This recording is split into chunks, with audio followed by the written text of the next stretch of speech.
Radio Biafra International, empowering the people.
Radio Biafra is proud to launch its new mobile app. This app makes it easier for listeners to access live and repeat broadcasts at any given time. The app is available on Android and Apple stores and is free to install, so just search for Radio Biafra into all one word to get the app on your device. Radio Biafra International broadcasts are always anchored on well-researched information and not based on personalities, frivolities, and foul languages. The main objective of Radio Biafra International is to empower Biafrans and give them knowledge through professionally delivered information, education, and enlightenment towards the ultimate goal of restoration of the nation of Biafra. So don't forget, Radio Biafra into all one word. And join us during our podcasts, and you'll be glad you did.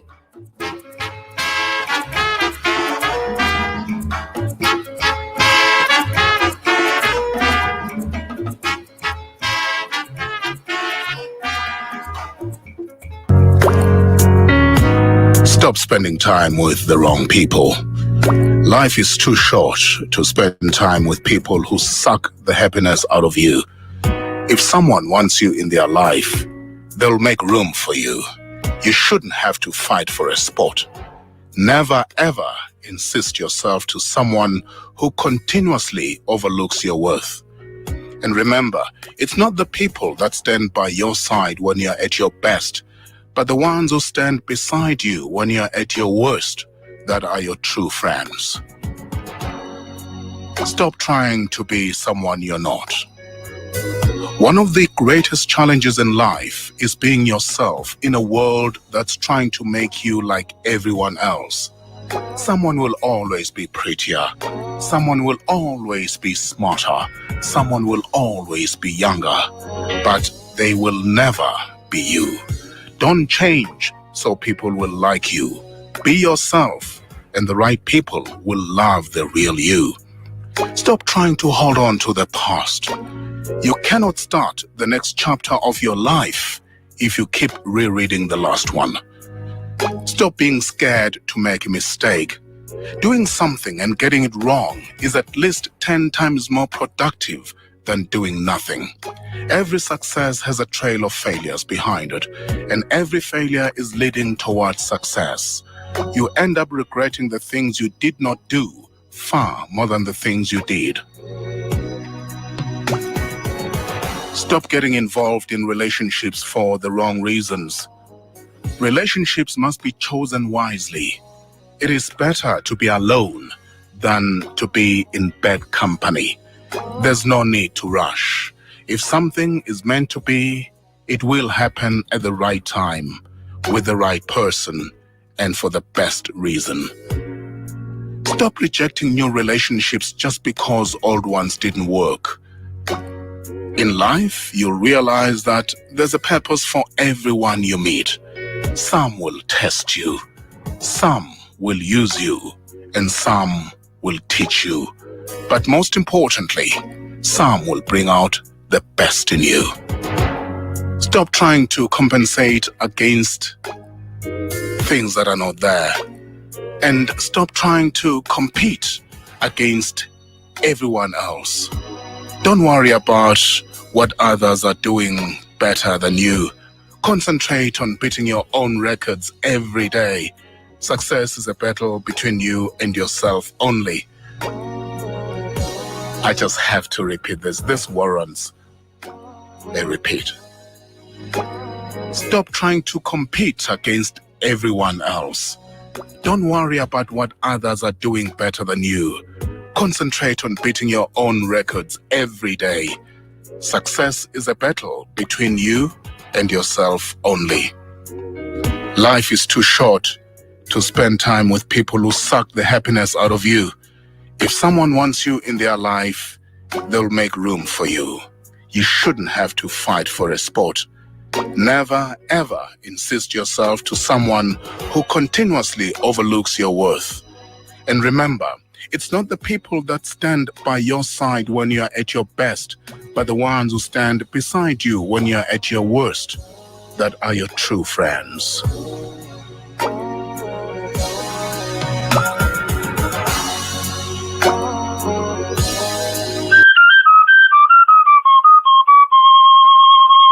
Radio Biafra International, empowering the people.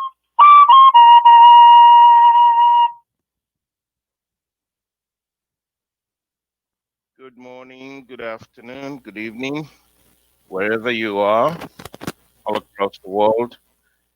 This is Radio Biafra International, brought to you by the Biafran Restoration Movement. We always broadcast intermittently. Today is Saturday, the 15th of August 2020. And today we have some very important topic to discuss. But before we start, we need to introduce ourselves a little bit more for those who are listening for the first time or who are relatively new to this program. Like I said, this is Radio Biafra International, brought to you by Biafra Restoration Movement. You can get us through different platforms such as internet, Facebook, YouTube, RBI app, tuning app for RBI, and the satellite. You can be connected also through phone numbers by calling these numbers. If you are, you can get us through Skype, through Radio Biafra International. The numbers you can call to join us if you're in US is +1 512 647 1431. If you're in UK, United Kingdom, it's +44 203 885 2179. If you're in France, you can call us by dialing this number +33 187 21 0005. If you're in Germany, you can join us by calling 49 +49 89 380 38719. If you're in Netherlands, you can join us by calling +31 85 208 1541. If you're residing in Spain or you're right there now, you can call us through +34 932 205 09.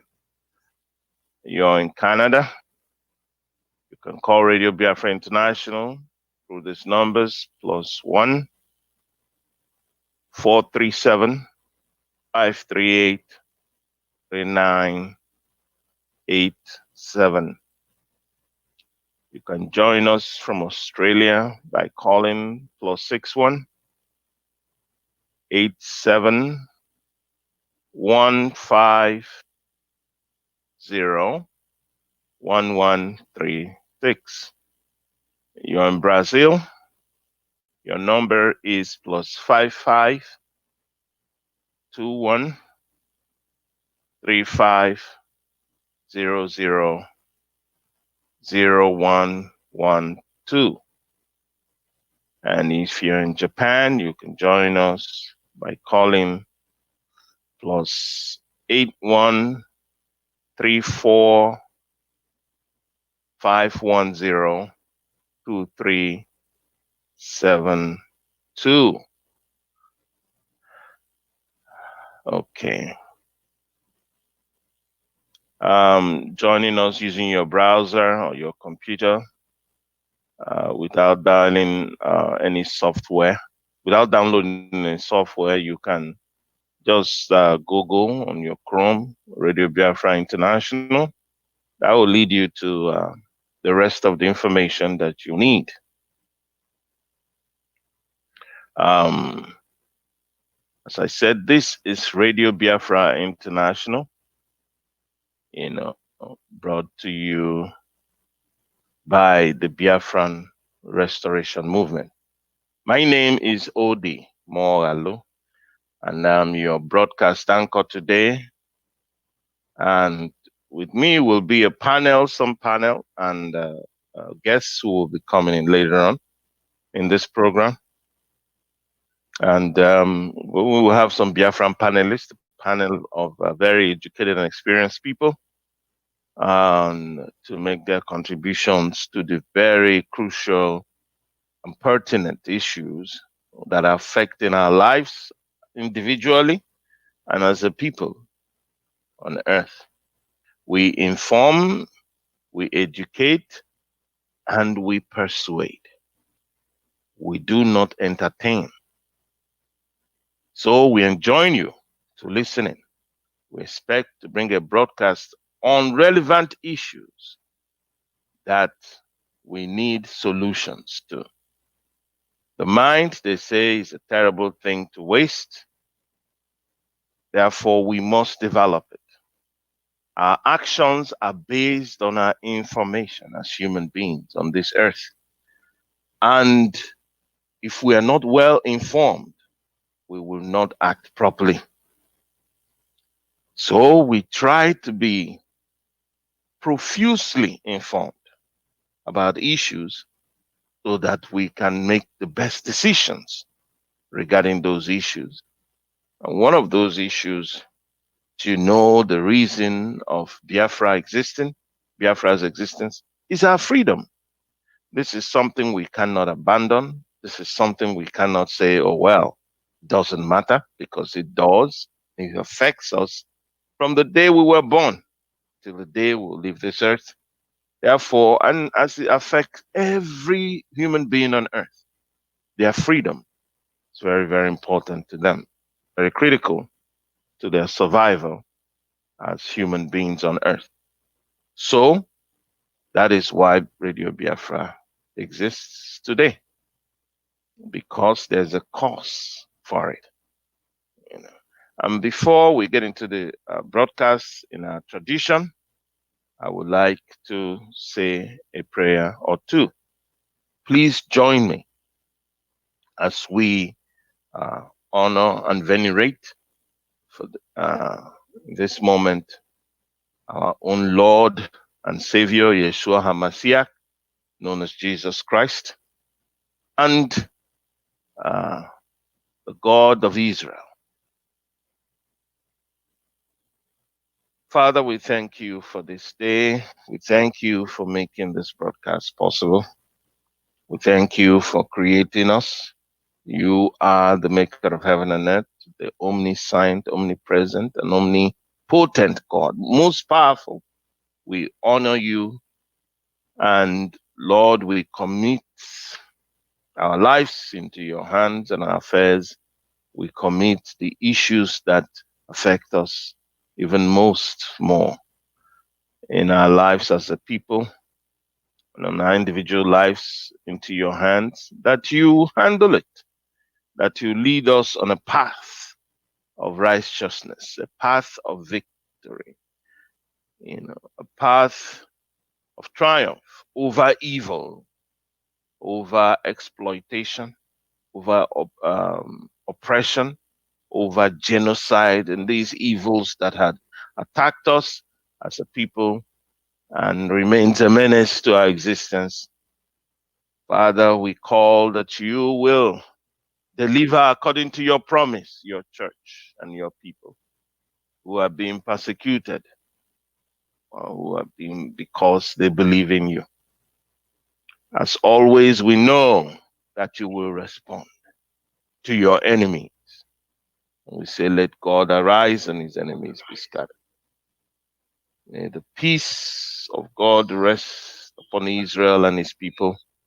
May it also rest on Christians all around the world who believe in the word of God, which has promised freedom for us as a people and for all that accept that word.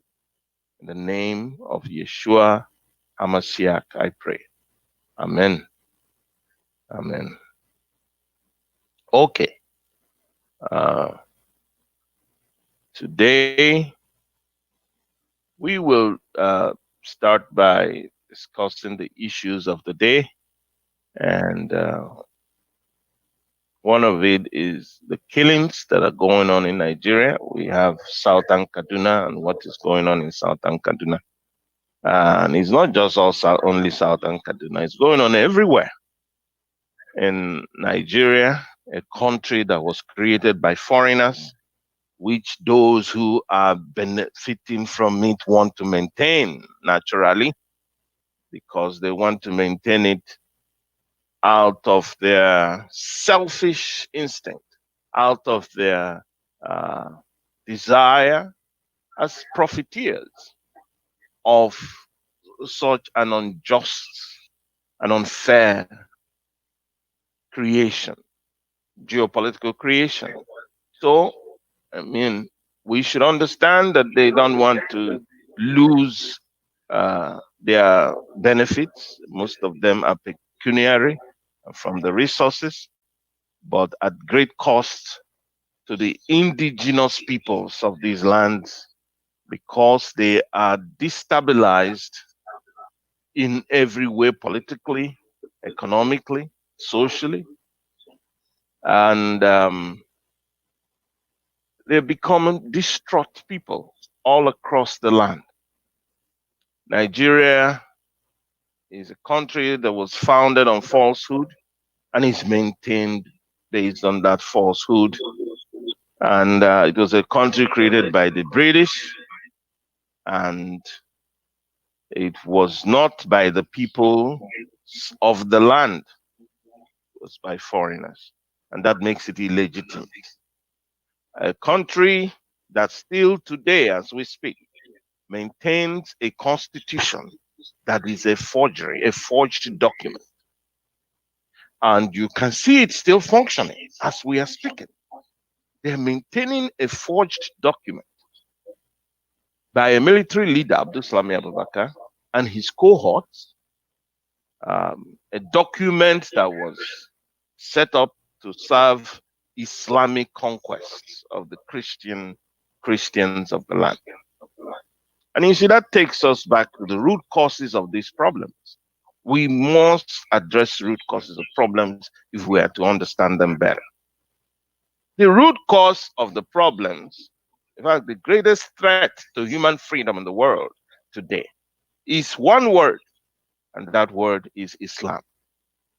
The greatest threat to human freedom in the world today is one word. It's called Islam. We have Muslims all over the world. They live in other countries, actually. They live very freely in other countries. It's just that some countries are getting it now, so they give their own conditions. Said, don't bring this type of belief in our society because it is not a religion. Why do they take such position? We have seen Angola do the same thing. We've seen Australia take very strong and stiff stance legislatively through their statutes against this religion, so-called religion, that is called Islam. And this is something also that those who live in the geographical space now called Nigeria, that is what they are battling. That is their greatest problem. Do you think Nigeria would have progressed geometrically in economics and politics and other areas of human endeavor? Without Islam? Of course, it would have gone. But as long as Islam is, this is the product of Islam. And it's very important that we understand what Islam is and what is going on so that we are not misled. This is so-called religion that it was founded in 610 AD by a man named Muhammad ibn Abdullah. Ibn means the son of Abdullah. And he is a man, his parents died early, so he was taken in by his uncle. Most Arabs, there is a tribe that's called the Quraysh tribe. It seems to be central to the Arab world. And they are descendants of Ishmael. Remember that Abraham, whom in Arab world they call Ibrahim, had Isaac. I think they call it Isaac or so in Islam. And Jacob, they call Jacob Jakub. That's how Jakub, because he was actually in Jewish. Jacob is Jacob or Yaakov, depending on accents as time went on. So, it has definitely a connection, a very strong connection to Abraham and the patriarch. and particularly Abraham, because he had Ishmael and Isaac. Ishmael was the first son, but the scriptures teach that he was not the son of promise. He was born from the handmaid of Abraham and Sarai, and Sarah, the wife. Um, Sarah eventually had a son, whose name was Isaac, whom God established his covenant with. Abraham cried to God over this, and God also blessed Ishmael. But there were certain pronouncements on Ishmael, which, if you look at today, you wouldn't, that is why you wouldn't doubt the Bible. Because these things were written like uh, almost like 3,000 years ago. The events took place further than that, maybe 3,500 or 600 years ago. And you can see that what was happened then and was recorded, you can see it happening today. And in Christianity started in Islam started in 610 AD. That is 600 years after Christianity had started, and almost 2,000 years after Judaism had started. So we can see that Christianity and Judaism are pretty much older than Islam. But when Islam started, I mean, how did it start? From this man whose name is Muhammad ibn Abdullah. And it's important to understand that this man eventually became a trader. He married a lady who was, I think, 25 years older than him, Khadija. He worked for her. And after that, at a certain point, he had some spiritual experience. And we're told that it was Angel Gabriel. So we have began to analyze his life, because we need to understand what is disturbing us. What is making our fellow human beings to be acting the way they're acting, killing people everywhere, refusing reason for any on anything you bring. It's like, I must conquer you, I must take your space, whether you like it or not, which is what is happening in Nigeria. And it has always been happening. It hasn't stopped. We know about Fulani coming in there, conquering the natives that are there, setting up emirates and sultanate and all the rest of them. And now we are having a bigger problem. We have ISIS and Al Qaeda. They are already in the north. They are working with the Boko Haram. These are the worst terrorist organizations in the world, but they are functional in Nigeria. And they are going to move down south. And don't just take my word for it. Do some investigation. The extent that the US military has actually said that. That's about 2 days ago. The question is, what are we expecting? Why? So it's appropriate to ask, why is this happening? What is the origin of this? And what does it entail? What is motivating these people to be doing this? To decide that it is either people believe in what they believe in, or they will pay with their lives, or they will be oppressed until they submit to this ideology, because that is what it is. That is what Islam is, an ideology. And it's a highly political one too. People always call it religion. In the West, they talk about freedom of religion, which is okay, very good.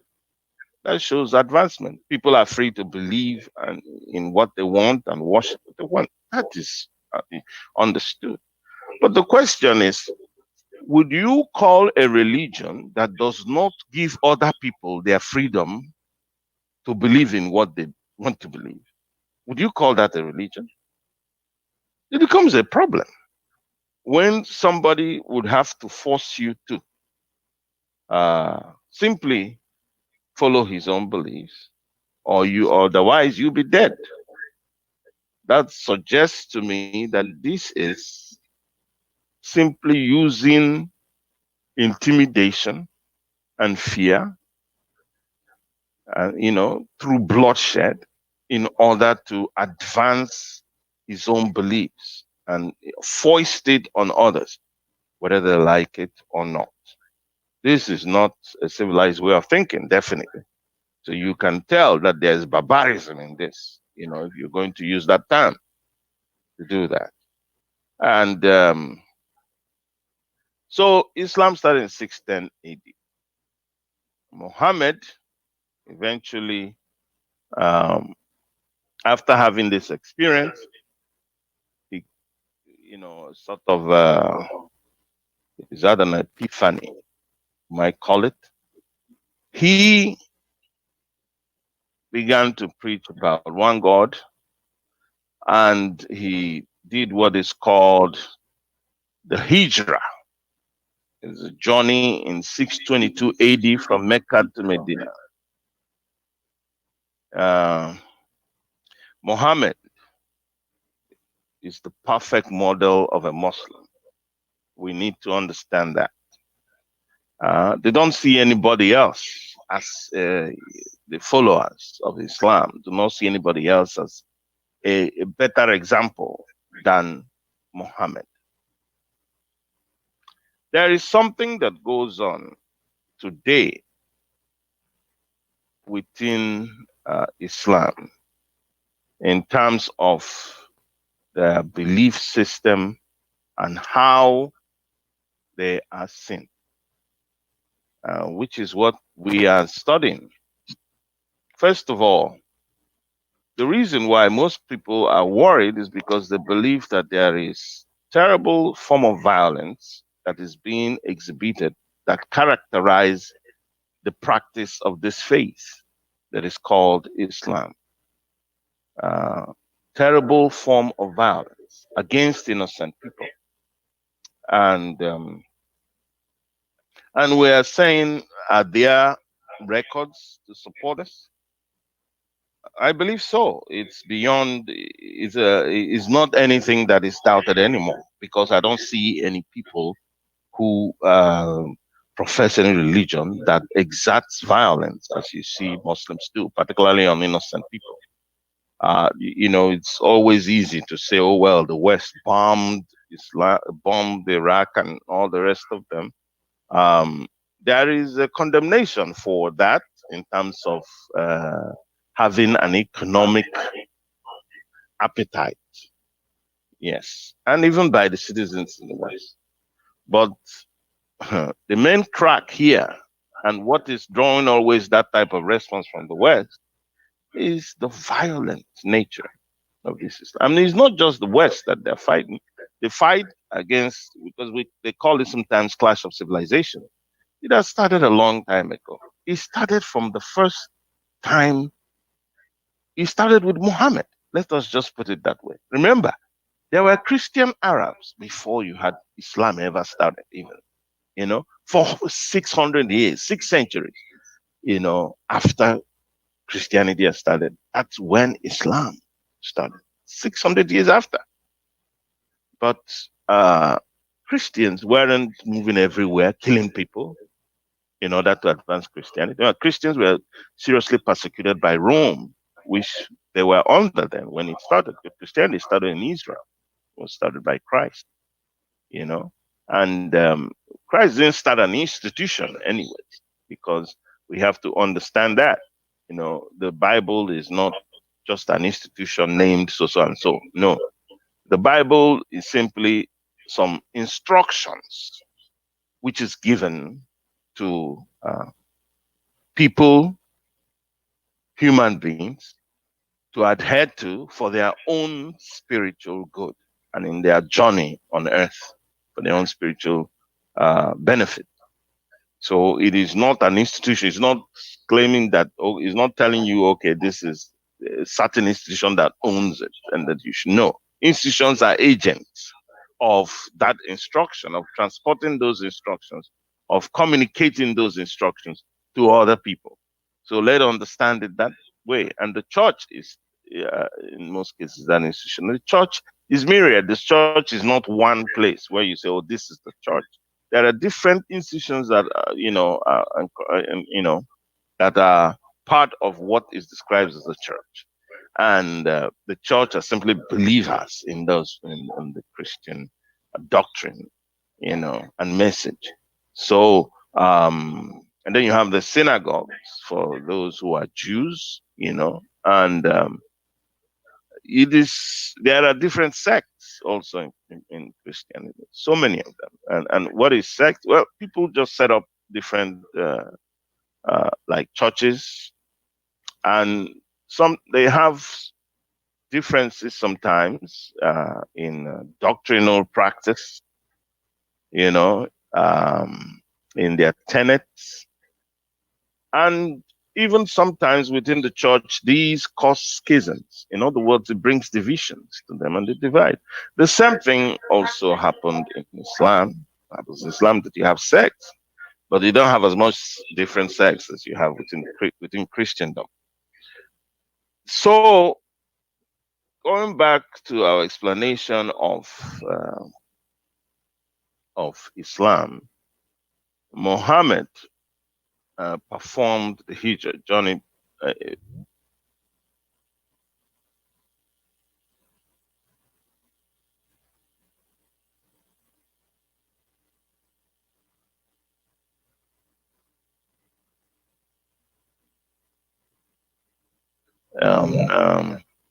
But they did not accept him.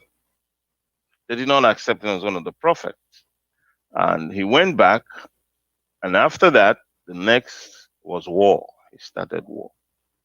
There are 89 verses in the Quran that says that every person is to follow Muhammad's divine example. When you talk about divine, you're talking about God. So automatically, that toga of divinity is now on Muhammad as a personality. There are 89 verses in Quran that says that every person is to follow Muhammad's divine example. And when it is God, we have to obey God, isn't it? At all costs. We have to. And then Muhammad and his followers were welcomed and his immigrants by Jews in Medina. But 5 years later, there were no Jews left in Medina. None. What happened? The Medina was now under the rule of Sharia law. 5 years. He came back there and massacred them, killed them for not believing in what he said. Remember, Muhammad is a role model. And why I'm raising this is because sometimes people say, oh, well, this is a religion of peace. It is a religion of peace. It is not violent at all. You have even scholars who are saying the same thing today, including Islamic scholars. And I want to tell you that that is a big, well, you judge for yourself. But I'm telling you from my own perspective. So it doesn't look like I'm forcing it on anybody. But, I'm asking you to look at the facts. That is a big lie. That's what this calls taqiyya, lying in order to advance Islam. So 5 years after, the Jews were not in Medina. Did they just pack and go? No, it was Muhammad that came and killed them, massacred them, shedding of blood. And Muhammad and his followers were welcomed as migrants by the Jew in Medina. Remember that. They were welcome. But 5 years later, this same man who was welcomed had killed them, and the rest, ran away, drove them out. And the Sharia law was instituted in Medina. Medina is one of the holiest cities of Islam, isn't it? So it was taken by force from the Jews who were there and the natives who were there. Muhammad had wanted the Jews to accept him as one in the lineage of the Jewish prophet. Uh, Gabriel talked to the prophet and that he had heard from Angel Gabriel, but they didn't believe him. If you go to study Muhammad's life later on, Muhammad committed 95 acts of jihad, which is violence. Using violence to impose your will on others. In 9 years, within the following 9 years after this, 95 acts of jihad. Islam as a whole has fought 548 battles against the classical civilizations, mostly Europe and North Africa, and African tribes in the northern Africa. They slaughtered, looted, and took slaves, particularly the women. There were over 200 battles fought in 700 years in Spain. Can you imagine? Over 200 battles. That's what Spain fought. I'm presenting this so that people can understand what they're facing. I mean Christians when I mean my people. Those of you in Nigeria, in northern Nigeria, in different parts of the world, where now you can see the advance of Islam, you understand what you are facing. Because until you understand it, you may not react properly to it. You need a full information about that. So there were over 200 battles fought in 700 years in Spain. They named Spain Andalusia. How did they enter Spain? In 641 AD, the jihad was launched. They had jumped into, prior to that, they had taken Byzantine Empire. They had attacked it. Abu Bakr, the first caliph, who caliph means like a leader, Islamic leader, who began to fight the Byzantine Empire. They took even Jerusalem. Remember, Jerusalem, the home of the Jews. What do we see today going on? They are claiming the same place themselves. They are claiming the place. But the records are there when they attacked the place and took it by force from the people who rightly own it. They're taking the place. Sometimes people say, well, Jews came there and they killed the Canaanites and so on and so forth. That is true. That is very correct. When they came there were natives there, the Hittites, the Hivites, the Gigashites, the Canaanites, and God, from the Bible, we learned that God ordered the Jews to do away with them. They didn't totally do away with them afterward, which eventually became some of their undoing. But we have to understand something about the Jewish faith. Since after they settled there, this was around 1200 BC. After the BC, 1200 BC, after they settled there, the Jews have never engaged in expansion of political territory. They've never engaged in empire building, imperialism. So that is a very big contrast to Islam. Let us get that very clear. As a people, they never had, since after 1200 BC till today, they have never engaged in empire building, in imperialism. In other words, going to capture people in different places and then taking over their land. You don't find that at all in their history any longer. And the Canaanites are no more today. They died off before. So, for people who say, well, they took other people's land. So, the Canaanites are no more today. The Jews are around today. So after taking Jerusalem, they actually went into North Africa in 641 AD. The Muslims now, and swept through the whole of North Africa until they created the Almoravid Empire in Morocco, from where the Fulanese we have today are coming from. They are Arabs. Remember, Islam started in Arabia. It's called the Araba, meaning desert. and that was the Arabian Peninsula, which is in between Egypt and the Red Sea. Egypt was occupied by black people through history. It was not until Arab jumped in there that you have Arabs today. They've occupied the rest of the place. But the rest of the place was before occupied by native Africans, whom were called Hamites. And you have Cushites, and Egypt then was known as Mizraim. And there's a time also called Kemet, where you had the first civilizations in this world. There were black people, Africans. But today, go over there in Egypt, who is occupying Egypt? It is Arabs. They also intermarried with people there, and then the people you see that are black now, you see some of them that are black, they're called the Fellahin. The Fellahin. There are still some sense of ancient Egyptians there, but they are so marginalized. You can't even see them. And that is a mark of the values of Islam.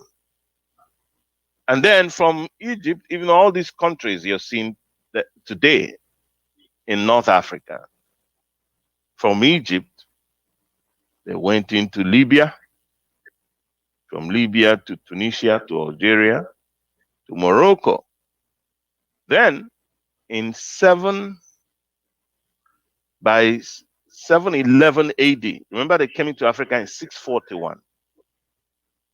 By 711 AD, that's like about 70 years, 72 years after they had gone into Spain, southern Spain from there. And they captured southern Spain. They ruled the place for 700 years too. That's why you have as much as 200 battles. 200. I hope you're listening. Yes, 200 battles fought in 700 years in Spain. They named Spain Andalusia before they were successfully driven out of the Iberian Peninsula. Were driven out by it was the European king, joined together to drive them out. But they stayed in Africa. And after conquering the tip of North Africa, they began to move down. Today, throughout Mali, Morocco, all of them, they have captured the place. And everywhere they capture, they take over. They take it over. Why is this happening? Why are they behaving like this? They are behaving like this because it is an instruction, they see it as a religious duty to capture a land and its people and subject them under their own control. It is a religious duty that must be done because the allegiance of their lives is to the doctrines of their religion. So the reason they stopped was that Islam fell back in technical standards of military weaponry to others. The Europeans were able to successfully push them down because they had a little bit of more superior weaponry then. So they continued their conquest in other areas. If you go further east, you see how they moved to further east, even into an area that's called Transosnia, which is around Western Russia, the areas where you have Uzbekistan and so on and so forth, Turkmenistan. They also conquered those places, went through the sea, conquered India, parts of India like now Pakistan, which is Islamic, and also went as far as Indonesia and Malaysia. All of those places were caught by conquest. And the purpose of the conquest, because conquest is something that is very historic with nations and empires. Excuse me. And the difference in the conquest of their conquest and that of the West is not anything to write home about. I'll tell you that, because but the West is there for resources mainly. Islam is there for both resources and conversion by force of the people who own the land. So that imperialism itself is not good. So Islamic imperialism is a fact of history that has been there for the past 1,000, almost 450 years. Since ever it started, it has always been about conquest.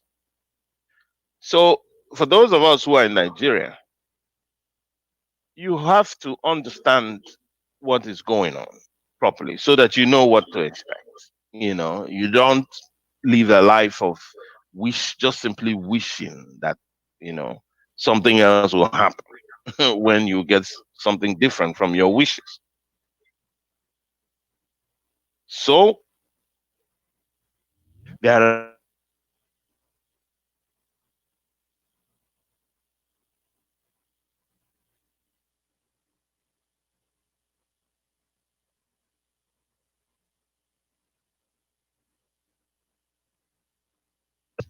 a place that is um, controlled by Muslims called Darul Islam.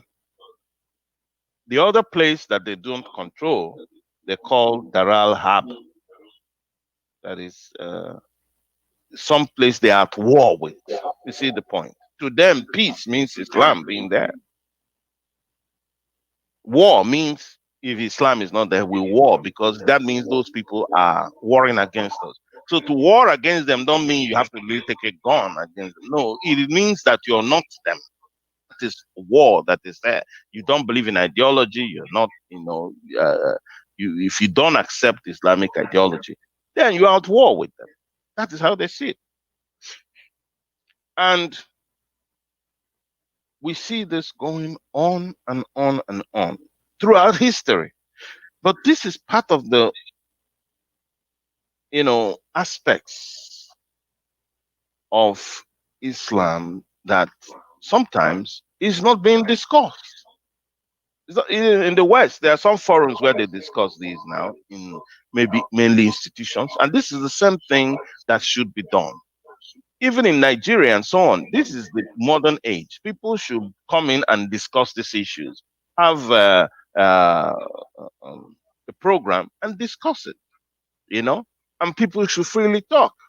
The problem is that a lot of people are being intimidated also by that same Islam because in their religion, you are not the penalty for, you can't air your opinion because you might convince other people.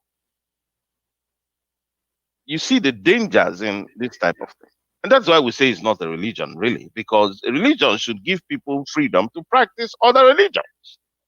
If they don't want to join that particular belief system, you are not supposed to kill them or persecute them. And like I said, if you feel that what you have is superior to others, convince them about it. Let them see that it is superior. Everybody wants what's good for himself, isn't it? Yes. So why are you, forcing? Why are you using intimidation and oppression and death, scare tactics to drive people to your faith? Same scare tactics we see being used today. That's what terrorism is all about. That's what it's all about. We have to understand it. And it's not going to change unless, because even as you are trying to, even as some people are this, like Islamic scholars, some of them are trying to see if they can redefine Islam. So do you have those who are still have these very violent beliefs, and because they say, oh, well, Muhammad is our role model. What was Muhammad doing? Like you can see, he fought 95 wars, jihadi wars, killing people. So that's what they're doing. They're simply following the protagonist of the religion. They are people following whom they see as a prophet, and who's a proper example to them of how to practice that faith. When we understand what is in their mind, then we can, and that is why so they don't want that mindset to be challenged, because the risk is that the person might change from that faith and become so. That's what they're afraid of. You can't criticize Muhammad because they are scared of the truth, saying the truth about him. You see the problem. Everybody else is criticized except Muhammad. You cannot do that. People criticize Christ, isn't it? Even God, people criticize God. They say, "Oh, but why is God did this? Why did God?" I mean, they examine and they question. In Islam, no, don't question. Don't try it. A human being is an agent of. He is a being who applies the thought process in what he does. So it is natural, like the God that has created him has created him that way already. You did not create him to question things, because that is how he can be able to determine right from wrong. And then he has also the power of choice to make a choice whether this is wrong or this is right. I mean, which is what you're practicing even in that religion that's called Islam. So that same thing, you deny it, they are denied other people in the same religion, that they cannot think for themselves and they cannot question certain things. Any institution you go into and they tell you that you shouldn't question what is being done or question the faith or belief should is a red light right there that shows that there's something dangerous here going on. Because a human being should not simply be guarded like a zombie over believing in something. No. So Islam spread from Arabia. Muhammad was an Arab. Spread from the Arabian Peninsula all the way through the Levant, all the way through North Africa, went into southern Spain, was there for 700 years, and he went east too, all the way to Indonesia and Malaysia. From where you have, after that, you come across the Buddhists, the Hindus in India, and so on and so forth. And or if you go to where they have met, or there is all war and violence, because it is something that is motivated by religious belief. Look at Palestine today.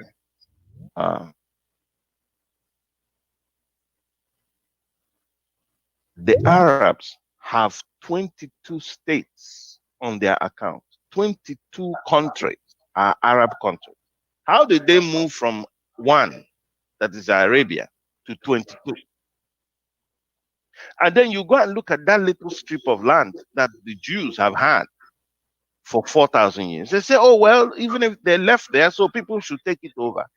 Give me a break. The Samaritans, there was always Jews remaining there. The fact that the Romans killed them and because of it, they are running for their lives and scattered to some parts of the world does not make the land yours, because the other ones are still there before you took it over. Actually, there are records in Ezra that Arabs were also trying to take the land when they went to exile in Babylon in 586 BC. If you read the book of Ezra, you see where he mentioned Geshem the Arabs, after I mentioned Sanballat and Tobiah, the Horonite, and the other one. But he mentioned Geshem the Arab, showing you that the Arabs were so. It is not today that they have started to claim lands of other people.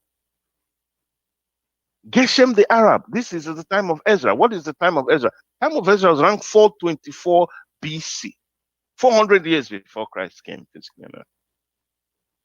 And today, you can see what is happening about Palestine. In Gaza, they are fighting over people's land. They marry 4 wives, produce a lot of children, and that is used as a tactics of conquest against others. Because if they have large numbers, they will take over the place. So you see the thing. It's not that they're giving birth to children simply because you can. Yeah, you should have children. When you have it for the wrong reasons, you have it for ulterior motives of conquest, you can understand that population becomes now a weapon of war. I want us to understand what is going on, because this is something that the Christian populations of Nigeria must face. You can't escape this, what I'm telling you, as you have not been able to escape what is going on down there. Now, and they will tell you that Islam is a religion of peace, that they are considerate, that they believe in human rights, and so on and so forth. And that is why part of what we are seeing in Nigeria is a complete sham. Because if Islam does not believe in human rights, what are you doing? They are saying you're practicing democracy with them. Why did 19 northern governors declare Sharia law in the northern states, 19 states almost, or probably 17 or 18, in 2001? Declare Sharia law. Is Sharia law democratic? I have always advised listeners, Google Sharia law, read it so you can see what is going on there. They are right now they are hurrying to see if they can change so many things in the internet, in the name of propaganda. But it's not going to work because so many has gone out already. And there are people who are maintaining the original text of the book that is Quran. So it's not possible to wipe out the truth about the religion, or to confuse people, use taqiyya to deceive people. No, because actually the actions of religion are recorded historically for anybody to see. Now, let me tell you something you don't know. They talk about being fair. You understand being fair? There are, in United States, there are 2,100 mosques in United States. 2,100 mosques in United States. In United Kingdom, there are about 1,500 mosques. These are predominantly Christian nations, but Muslims go there and then they build mosques there. They worship freely. You see? In France, you have about 2,300 mosques in France. In Israel, which is small geographically, if you look at it, there are about 400 mosques in Israel. In Italy, you have 2,200 mosques. And I use Italy and Britain because the two orthodox sects of Christianity, like Catholic and the Protestant, the Catholics has their base in Italy, and the Protestants has their headquarters in United Kingdom. Even though we know that the Protestants came out of the Catholic, which was during the Martin Luther's Reformation in 1555. And the Reformation started because there were practices in the church that Martin Luther believed were simply introduced by the rulers of the religious institution, that is not from the scripts. That's why they talked about sola scriptura. That means make it only what is in the Bible, not what you think it is, or introduce your own ways of doing things. So that is why they had that problem. And also in Belgium, small Belgium, you have 380 mosques. But, and I'm using this example, these are predominantly Christian countries. You can see mosques being set up and the Muslims can freely worship. But in Saudi Arabia, the public practice of any form of religion other than Islam is illegal. Saudi Arabia, that is the sort of the where Islam originated from. That is where the Kaaba is, the central point of the practice of this religion. The public practice of any form of religion other than Islam is illegal. It's against the law. As is the intention to convert others. How dare you try to convert others? They're afraid of different. When somebody tells you that, what do you think? He's afraid of having, of a different view. Don't tell me something because I may change my mind. Don't tell other people something because you may change their mind. But you see, so you restrict the ability to think beyond what they know. And in Christian societies, we don't have that. You see, we don't have that at all.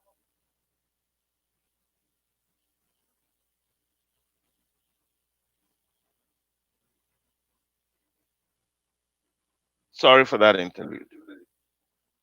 In the Christian societies, we don't have that at all. But in Saudi, The public practice of any form of religion other than Islam is illegal. But they are building mosques, 2,100 in the United States. They are building mosques, 1,500 in the United Kingdom. They are building mosques, 2,300 in France. They are building mosques, 400 in Israel. They are building mosques, 2,200 in Italy. They are building mosques, 380 in Belgium. Mosques everywhere. In Nigeria, within a space of, let's say, 20 years, they destroyed 1,300 churches. In Nigeria. This is a fact. All you need to do is go. You will see it. 1,300 churches destroyed. They're still destroyed. So they build mosques and destroy the other people's. You're seeing, and this is to present the real nature of what we are facing as a people. They're destroying churches. So the Saudi authorities, they said they accept private practice of religion. That means stay in your house and say that prayer you want to say. But publicly, only Islam.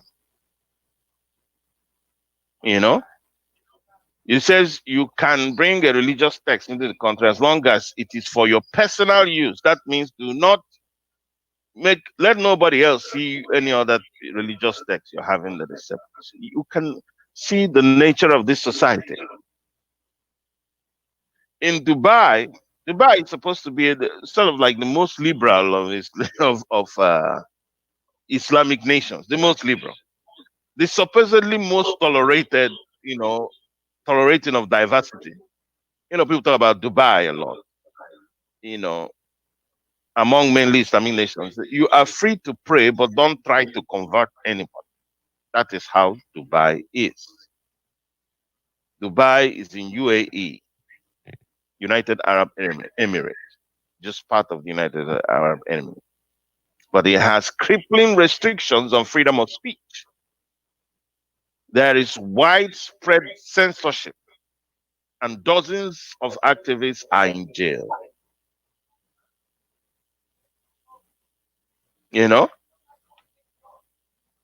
As you move around Dubai, you see no evidence of religion other than Islam.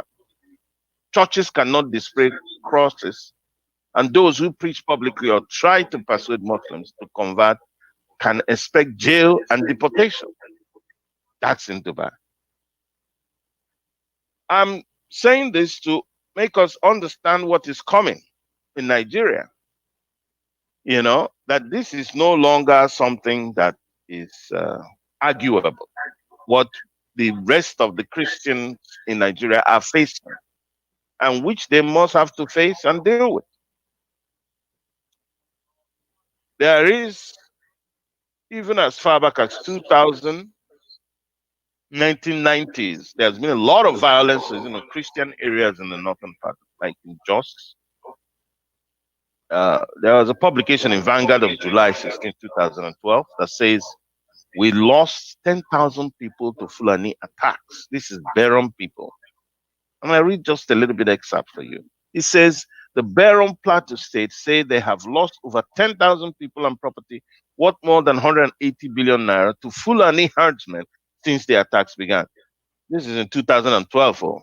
So between 2012 and now, which is 8 years after, you can imagine that the toll has risen. This was disclosed weekend by chairman of the Berom community in Abuja, Mr. Peter Guy, who told journalists in Jos that his people had always been at the receiving end of the attacks and were always having to react to defend themselves.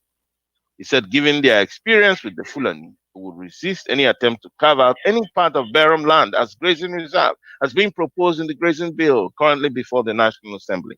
And yet, we can see all this happening. And because Obadiah Mailafia, former deputy governor of the central bank and who hails from Southern Kaduna, spoke about Fulani killing people, you have the DSS come and whisk him, arrest him. Can you imagine?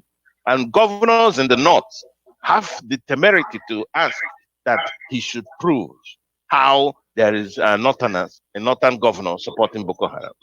And I say all of them, they are supporting Boko Haram, all of them. How can that thing exist with them supporting it there? They have defended Fulani herdsmen. They come out and say, oh, they're not criminals. Yet these are people who are killing people everywhere, carrying AK-47 and so on and so forth. This is why I'm saying this stuff about those of you who think you can really survive in Nigeria with these people. Stop wasting your time with that thought. It is not possible. Go by don't take my word for it. Go for the facts. Just go for the facts. Because this idea of Nigeria, oh, we have Nigeria, one Nigeria, one with what? Somebody who is completely opposed to your own belief system. And I've told you that Islam stands against human rights and freedom of opinion, freedom of speech, freedom. Are you ready to lose that? If you want to go to the mosque, okay, go and build your mosque. Go that way you can survive, but you survive under their oppression. Simple. Because they're still gonna also know you, even in Islam, as somebody of different ethnicity. So they will put you down. That is why a Yoruba person cannot. Yoruba Muslim doesn't say prayers in the mosque. They are put on a lower class. So this is what you're going to face. After they have massacred, they can take your women anyhow, sell your girls, marry them early. They won't go to school. Nothing. All this stuff, all the freedoms you have now is going out of the window. If you want to be one with those people. I warn you, as the word of God warned the children of Israel when they went into Canaan, and they told them, do not marry these people. Do not mix up with these people. Because if you do so, they will become a thorn on your flesh. The thorn on our flesh, on your flesh in that country called Nigeria, is the fact that British came and joined the Muslims with us. The thorn on the flesh is that also the Fulani people came into that space, geographical space, 1804. If they hadn't been there, if the Kanuris had not been there, what do you think will happen? People will live peacefully. As long as you bring them there, that their religious belief, that is what they know. Kill, kill, kill. Destroy, destroy, destroy. While they are destroying, they are claiming that their victims are a problem to them. These people are vile. They are worse than vile when you think about the way they think. Look at El Rufai in Kaduna, what he's doing. Sponsoring jihadists because he's a jihadist himself. El Rufai should be put in handcuffed and put in jail somewhere. That's where the kind of human being belongs. But you can see what he's doing. He's defending. He, with his own mouth, said that he went and gave public money to Fulani herdsmen, terrorists, to assuage them for their cattle, which was lost or whatever. They have told you that they use those cattle as pretext for conquest because they should rank, as everybody's doing all over the world. But because they are troublemakers, they want to conquer you. They drive cattle into you. They know you will complain, so they kill you more, and then the problem continues. The Christians in Nigeria, this is a time for you to begin to form alliances with your fellow Christians. Stop wasting time. Those of you who are in the Middle Belt, who have done wrong, whom they have led wrongly to attack Biafrans in the past, this is the time for you to rethink. You were supposed to go and apologize to Igbo people for what you did to them. That's how a human being behaves. Let me tell you people, if you are not listening. Go and apologize. If you've done something wrong to somebody, apologize to the person.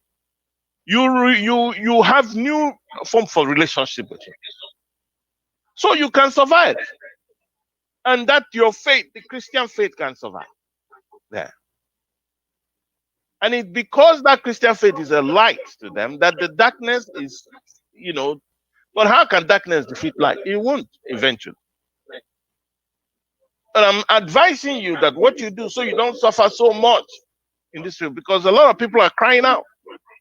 But after crying out, you still have to organize. Learn to organize. As we are telling our people and are telling Biafrans, organize.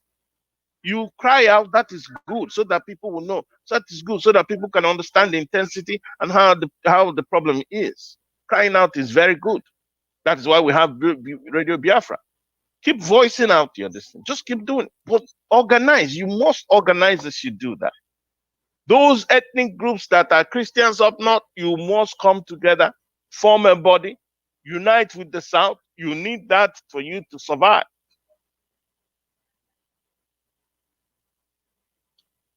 I would like Mazi Ikedigwe, Chuks Ikedigwe, if it's here, if I can connect with him, to comment, give us his comment regarding the killings that's going on. We're talking about Southern Kaduna. It has been going on in the Christian North for a very long time. For a very long time. These are human beings like us, and this should not continue. At all costs, we must resist it. Mazi Chuks Ikedigwe. Okay, good day, our able host.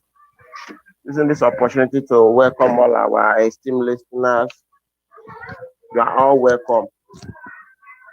Another special broadcast on the people's favorite radio station, Radio Biafra International.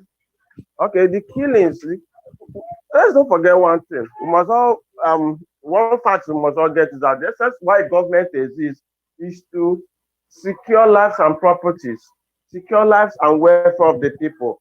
And it's no fact that any government that cannot secure the life of a citizen shouldn't exist. They should be meant to fight. They should be meant to exit, resign, and give away.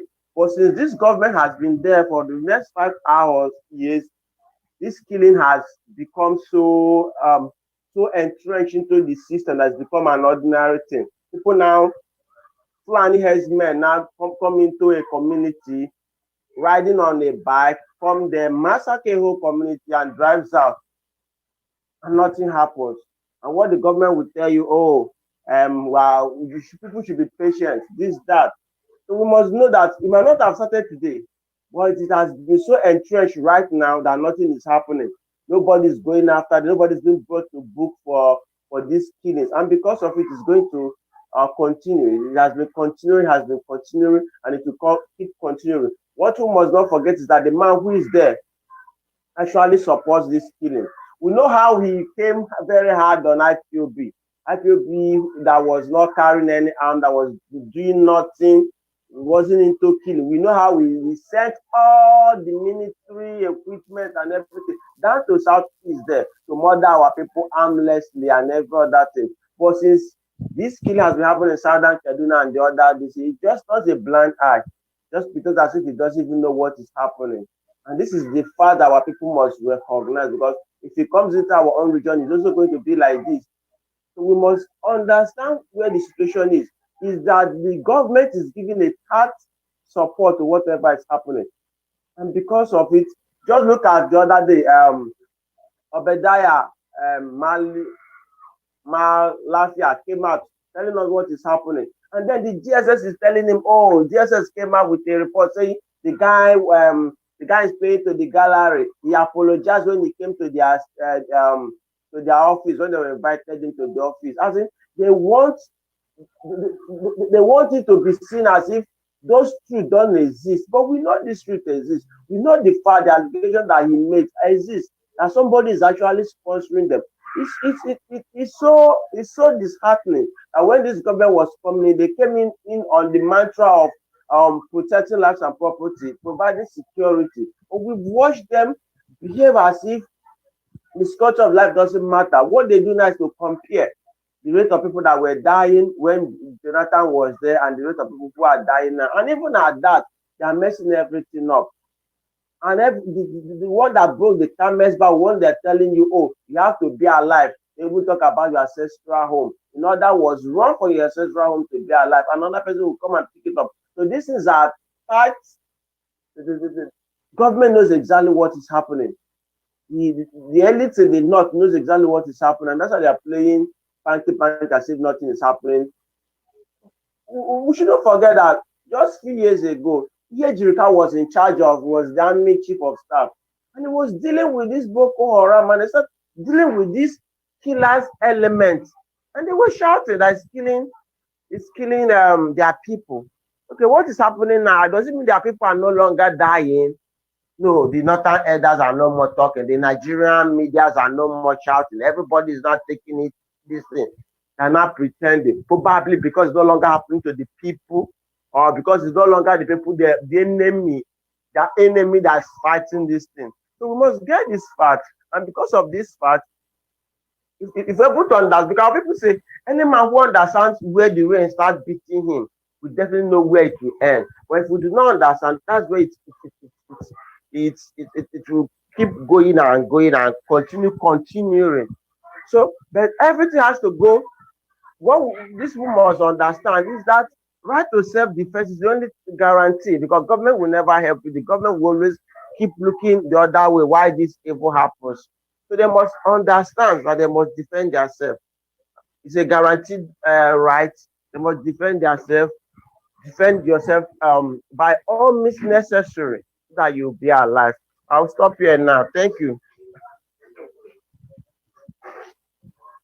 Thank you so much, Mazi Kidigwe, for adding that uh, prompt in terms of what is going on. Remember, he mentioned when Ihejika was there as the army chief under Jonathan. Remember that there were bomb explosions in churches.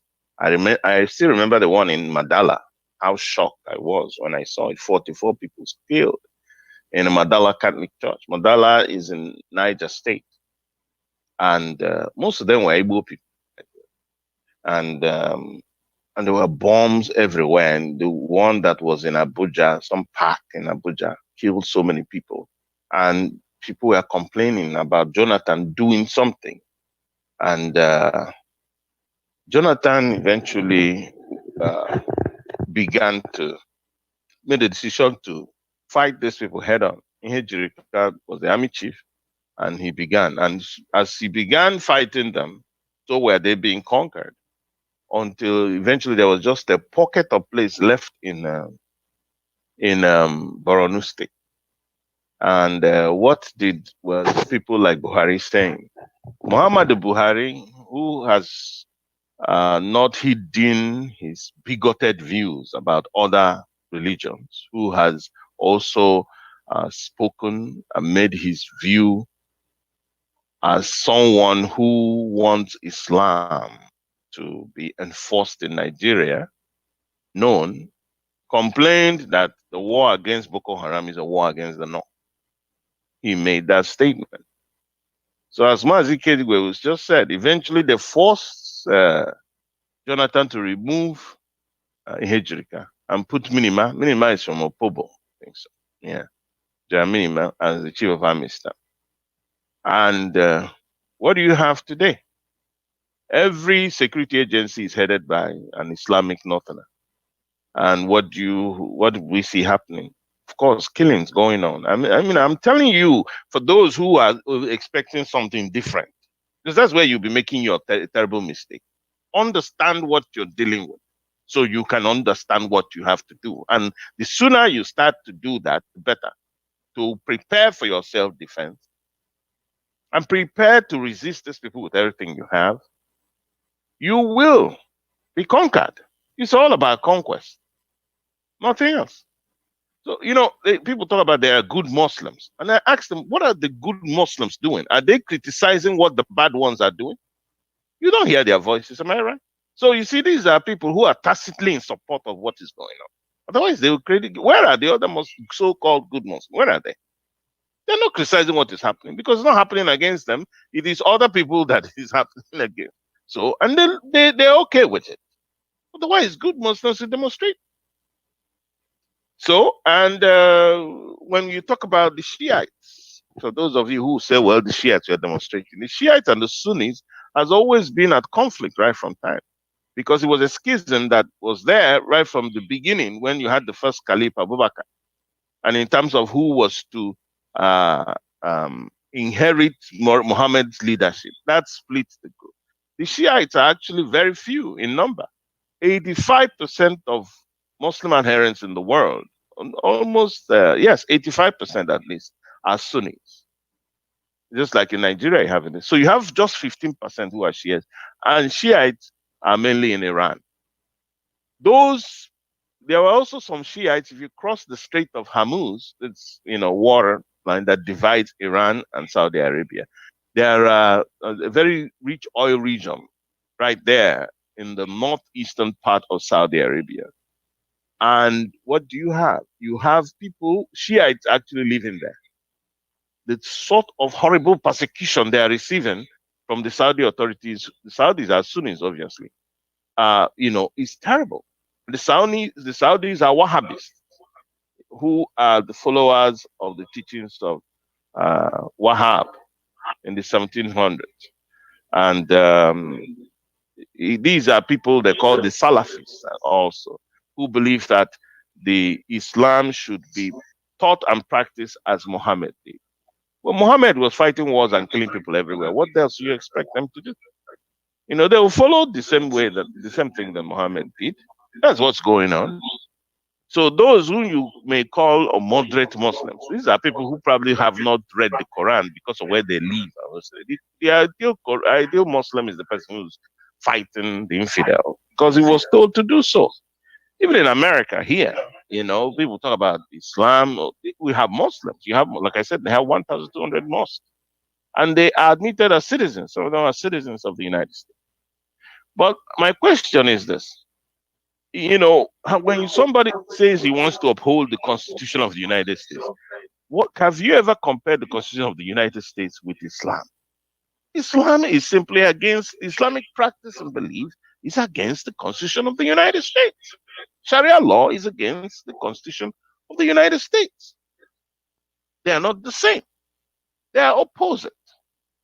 So, and then you say, oh, they could be patriots or loyal citizens. They cannot be patriots or loyal citizens in a secular or democratic nation for a number of reasons. One, theologically, his allegiance is to Allah, the moon god of Arabia. Scripturally, his allegiance is to 5 pillars of Islam and the Quran. Talk about the 5 pillars. Is the Kazakh or Kazakh, whatever it is. Like giving alms and so on and so forth. All those pillars are good, but notice that the alms they give, the humanitarian care they give, is to their own. They don't give humanitarian aid to other people. It is Christians you see that will carry, like you talk about the Rohingya in China, that southern China being oppressed. Oh, Christians will take things over there. Muslims are not commanded to care for the infidel. Just look at what they called you, infidel. Very derogatory term. The kufar or whatever. So this is the problem. You have to get into the minds of these people and understand them in order for you to understand how to react to us. So scripturally, his allegiance is to 5 pillars of Islam and the Quran. Geographically, his allegiance is to Mecca, which he turns to in prayer 5 times a day. Socially, his allegiance to Islam forbids him to make friends with Christians and Jews. You see that? Politically, his allegiance is to the mosque and mullah, who teaches spiritually that the destruction of non-believers, including Israel and United States, and every Christian in the world. Can you imagine that type of teaching? That's what's going on. And they say it openly, and then come out on the other hand and tell you, oh, we don't mean that. This is not what it means. It is because of this. And some of you believe that. Go look into the text so you can understand what you're dealing with. Look into the Quranic text. Domestically, is instructed to marry 4 wives and to beat and scourge them when they disobey. This is in Quran 4:34, Surah 4:34. Religiously, no other religion is accepted or accommodated by Allah. Hence, same in the predominantly Islamic societies. I just gave you a count of the number of mosques in predominantly Christian countries. And then we checked how many churches are in Saudi Arabia. None, zinch. And so is also in Arab nations. You hardly will find, except those who have been there for ancient, there for a long time. And most of them, they've destroyed a large part of those churches and reduced their numbers drastically. So, because they face a lot of persecution. So you have to understand that. So it does not accept any other religion except Islam. Intellectually, it cannot accept the American Constitution since it's based on biblical principles and he believes the Bible to be corrupt. They don't believe the Bible, period. So talking about being corrupt is just a way of excusing their unbelief too. Philosophically, Islam, Muhammad, and the Quran do not allow freedom of religion and expression. They do not. Democracy human rights, and the rule of law cannot coexist with Islam. Every Muslim government is either dictatorial or autocratic. Every Muslim government that's predominantly in predominantly Muslim societies and led by Muslims is usually dictatorial, autocratic. That's the least you can get from there. I just showed you Dubai, where people assume in UAE, United Arab Emirates, where people assume that there is some form of liberty and liberalism there. So, and part of the arguments they say, like they use these Quranic verses that are against, oh, you are against fornication, you are against adultery, you are against drinking of alcohol. That is in the Quran. They say, oh, these other people are doing it. For goodness sake, have you checked what the Christian beliefs is against? Christian belief is against those things too. They're against adultery. They're against fornication. Christian belief is against drinking alcohol, on being drunk. You see it right there. And well, when sometimes they present Christian societies as, oh, this Christian society, you see, we have prostitutes. Christian believes against prostitution. There's never a place in the Bible you see it supporting prostitution. No, it condemns it. Actually. But the problem with the Muslims is this: they don't understand that you are not the creator of people. That certain moral decisions that people have to take it themselves. They say, oh, Christianity, they allow Islam. Well, oh, they prostitutes. Check most Christians. How many people you know that are support prostitution? 0.00001%. That's what you find there in most Christian societies.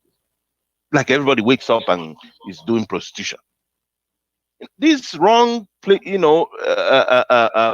of things is also what confuses them, because the imam stays there and mentions all these things. Yet they come to Christian societies, and when they come there, they want to take it over. They want to become, oh, just do what I say, and that's it. And you can see it. Islam does not allow voluntary obedience in its practice. It controls its adherents with fear, coercion, and violence. The existence of other faith is offensive and provocative to Islam, and not to be tolerated by their adherents. So there is no way Muhammad could have conducted all these wars, and then Islam becomes a religion of peace. Just tell them, no, it's not. It's a religion of war and conflict. Let us just say the truth, and it will be well with us. And let's tell ourselves the truth. The Christians should begin to tell themselves the truth. This is a religion of war, not a religion of peace. If they decide to lie, why are you going to lie with them? Why are you going to do that? Because their religion permits them to lie, to say that they call it taqiyya. So the Islamic idea of jihad, which is derived from the Arabic root word to strive or to make an effort, connotes a wide range of meanings, from inward to outward struggle to promote the Islamic social system. War is what it connotes. The unmentioned number of times hell, hate, fire, kill were offensively used in the Quran is to avoid overkill, since the point is already made. Historically, jihad means holy war. For more than 1,400 years, Muslims always understood the meaning of jihad as Islamic holy war. Technically, jihad is a war against non-Muslims, jihad al-kufar, or jihad against disbeliever, and jihad al-munafiqin, or jihad against hypocrites. You see, the world, first of all, before you destroy somebody, you give him a bad name. then you can go ahead and destroy him, because you have to justify your reason of destroying the person. Call him dirty, rat, cockroach, something, before you go ahead and destroy him. And these are people who claim they have the word of God. If you think you have something of value, why don't you bring to that person and teach him in peace? But don't force him. Give him the right to choose. The same right you're given. Because imagine if Christians were doing this. I'm telling you, Islam will be wiped out of the face of this earth. If Christians were 1/10 as they are, they will preach 1/10 of the kind of aggressive rhetorics and belief system which is in their religious, so-called religious book. I'm telling you, because they will have hell on them. But what do you see happening? It's like they complain about jihad. They complain about crusade, sorry. But crusade was a response to jihad, isn't it? You came and took the religious place, the religious center of Jews and Christians, Jerusalem. These people are unbelievable. You take that, and then they are fighting for it. You have a problem with it. But it's unimaginable Christians taking what do you call it, the Kaaba. It's unimaginable. You can't imagine, isn't it? That would mean that we would die. Hell will open. Everywhere will, blow.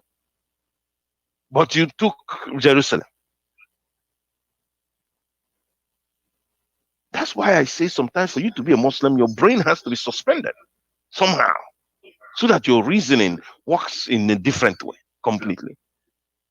Suspend your brain from reasoning. That way you can be a faith. Because that's what it means. When you use fear to goad somebody to believe in your own faith, you use coercion. That means suspend your reasoning. Don't reason about what I'm telling you. You must believe it, whether you like it or not. Suppress whatever is telling you to reason about this stuff, and then follow me. Simple. And this is what we see in Islam. This is what we see in Islam. It's unbelievable. I'll go further here to say, technically, jihad is a war against non-Muslims. And it says here,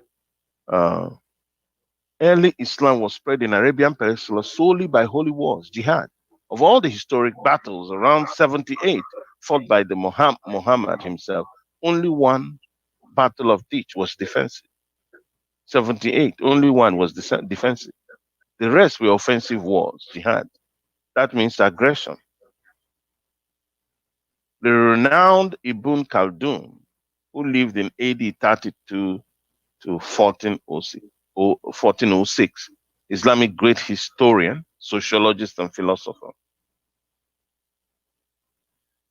says, in the Muslim community, the holy war is a religious duty because of the universalism of the Muslim mission and the obligation to convert everybody to Islam, either by persuasion or by force. Therefore, caliphate and royal authority are united in Islam, so that the person in charge can devote the available strength to both of them at the same time. You hear me talk about caliphate?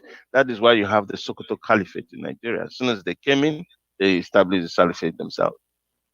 Then they have emirates everywhere.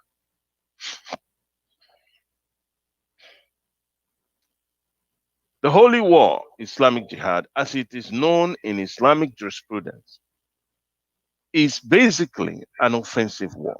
This is the duty of Muslims in every age when the needed military power becomes available to them. When the needed military power becomes available. Because some people will point at some Muslims somewhere and say, oh, well, but they are not attacking anybody. They are there. They are peaceful because they are minority. They are weaker. Once they get military and political power over you, you see what will happen. That is exactly what is going on. This is the phase in which the meaning of holy war has taken its final form. Thus, the apostle of God said, I was commanded to fight the people until they believe in Allah, His message. And this was a writing by an Azhar scholar, Dr. Muhammad Said Ramadan al-Buti, on jurisprudence in Muhammad's biography. What does the Quran say about non-Muslims or unbelievers? What does the Quran say? The Quran cautioned Muslims not to force people to accept Islam. This is because protection of the rights of non-Muslims to worship is part of the Sharia. This is what you hear them say. In other words, Sharia permits non-Muslims to live and operate within the laws of their chosen religion. History shows how non-Muslims have fared under Islamic civilization. For instance, the Prophet of Islam, Muhammad, has allowed Jews and Christians to live with Muslims. Even in ancient Spain, non-Muslims have flourished for centuries under Islamic rule. Thus, the life, honor, and property of all peace-loving people, regardless of their creed, are considered sacred under Sharia rule. This is the claim, a claim by them. The quoted excerpt is a total balderdash, a misinformation and intellectual banditry, since the true position was conspicuously absent. See? So this is an answer to this. It was purposefully put out there to mislead the innocent readers. These type of things they say that people lived peacefully under them, but they were second class. They were dhimmis. They called them dhimmis. Yeah. And they were persecuted in an unbelievable way. That some of them are forced to convert to Islam in order to breathe, to be alive. You know? So he says it was purposely put out there to mislead the innocent readers who are not aware of the primitiveness of certain aspects of Islam. And there's no disrespect in this, but the educational purpose intended. The only Muslims throughout history that preached peace or allowed for peaceful cohabitation was when they were the only times Muslims in history preached peace or allowed for peaceful cohabitation was when they are in weak position, when they are outnumbered or outgunned. This Muhammad did to this. Muhammad did it to his advantage. Whenever they found themselves outnumbered or overpowering the opposition, war and mayhem are what they unleash on those unreceptive to Islamic teaching. And that's why you have what you have in Nigeria. You know, as soon as they see their numbers, they take over power, and you see what happened. See how Buhari took over power, and just next everywhere is killings. It's that, it's jihad. Take over the place. A lot of their warriors are still in our bushes, all over the country, waiting for the command to kill the infidels. If we are to buy all these excuses, some people are apologists for them, and it is not good. Stop apologizing. Just read the text.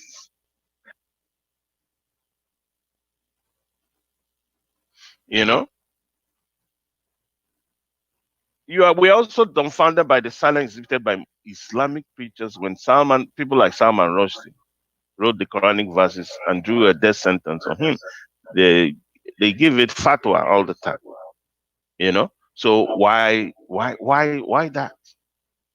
The Quran, you know, there are punishments for unbelievers. For example, where it says in Quran 2:19, when it said, "And slay them wherever you catch them." You see that type of command to somebody: slay them wherever you catch them. Imagine if Christianity told Christians to slay Muslims wherever they catch them.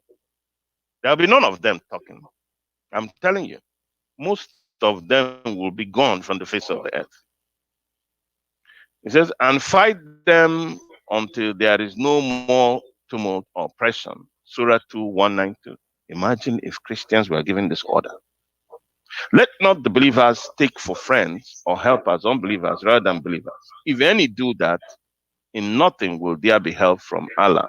3:28. So you can see Surah 3:28, what it said. Let not the believers take for believers or helpers unbelievers rather than believers. If any do that, in nothing will there be help from Allah. So you see, in Surah 3:28, and people are talking about, oh well, they give help, and this, how can you be helping people you are not even people that are supposed to die? You are commanded to kill. Are you going to help them? So the help they're talking about when they talk about humanitarian, paying for the poor, giving money, is for themselves. Nothing comes out of them to you. Forget it. It's all take, take, take, take, take, take, take. That's it. And that's why I said that if they, all these demands they are making everywhere, it's high time, particularly the Christians in Africa, come together and began to demand for their own freedom. And let those people know, including the Arabs in North Africa, that Africa belongs to Africa. If they don't want to stay there and they don't appreciate what they can go back to Arabian Peninsula. Yes. Because we talk about land grabbing. Who has grabbed land in this world more than the Arabs? 22 countries. And yet people are talking about Jewish occupation of Palestine. It's unbelievable that people are talking like that. But they have 22 countries. All of them taken over by them. From Arabia. From one Arabia. There's Surah 4:48. It says, Allah forgiveth not that partners should be set up with him, but he forgiveth anything else to whom he pleaseth to set up partners with. Allah is to devise a sin most heinous indeed. Surah 4:8. Then fight in Allah's cause. Thou art held responsible only for thyself, and rouse the believers. It may be that Allah will restrain the fury of the unbeliever, for Allah is the strongest in might and in punishment. Surah 4:84. And never will Allah grant to the unbelievers a way to triumph over the believers. Surah 4:4.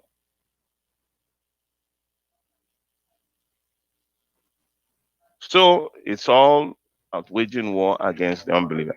These are all from Surah. You can go on and on and on and on. And it's very important that we, the Christians in Nigeria, understand this and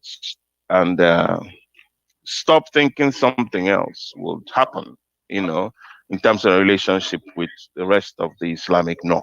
Nothing else will happen. You cannot merge as one because your beliefs are diametrically opposed to each other. So there is nothing is going to be work. As one country is not going to work. I mean, how do you see it working? It's difficult. Like I said, people cannot say they are Muslims and they're practicing democracy against Islam. That is why as soon as they take over power, they want to impose Islam in the government and every other thing that is done. So all this talk about democracy and so on and so forth, they are simply deceiving you. Say, oh, you are the governor. Oh, there's an election conducted and this and that. Islam is all against those things. And these people are telling you that their beliefs is supreme to them. It is supreme in their concerns. It's superlative to their concerns. It's not something that they hold second to anything. Their religious belief. So their religious belief doesn't tolerate what even they are doing there with you, which is so-called democracy. That is why you know that Nigeria finding peace is not possible. It's not going to be possible. So it is a nation that people have to go their different ways and in order to live. And I'm sorry if I do not tell you that it's going to come out peacefully. It's going to come the peaceful way. I wish it would, but my wishes are not matching with the reality that is on the ground. That is the problem. Nobody wants, war. Anyways, every time people say, "Oh well, you're causing war. You're trying to cause war." And this, no, we are just talking about looking at reality.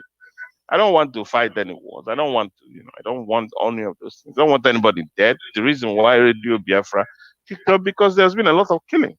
But that killings are not Biafrans killing people. It is Biafrans being killed. It's just like you have the killings in southern Kaduna and so many parts of the country. It is same people, Fulani, Islamic Northerners killing.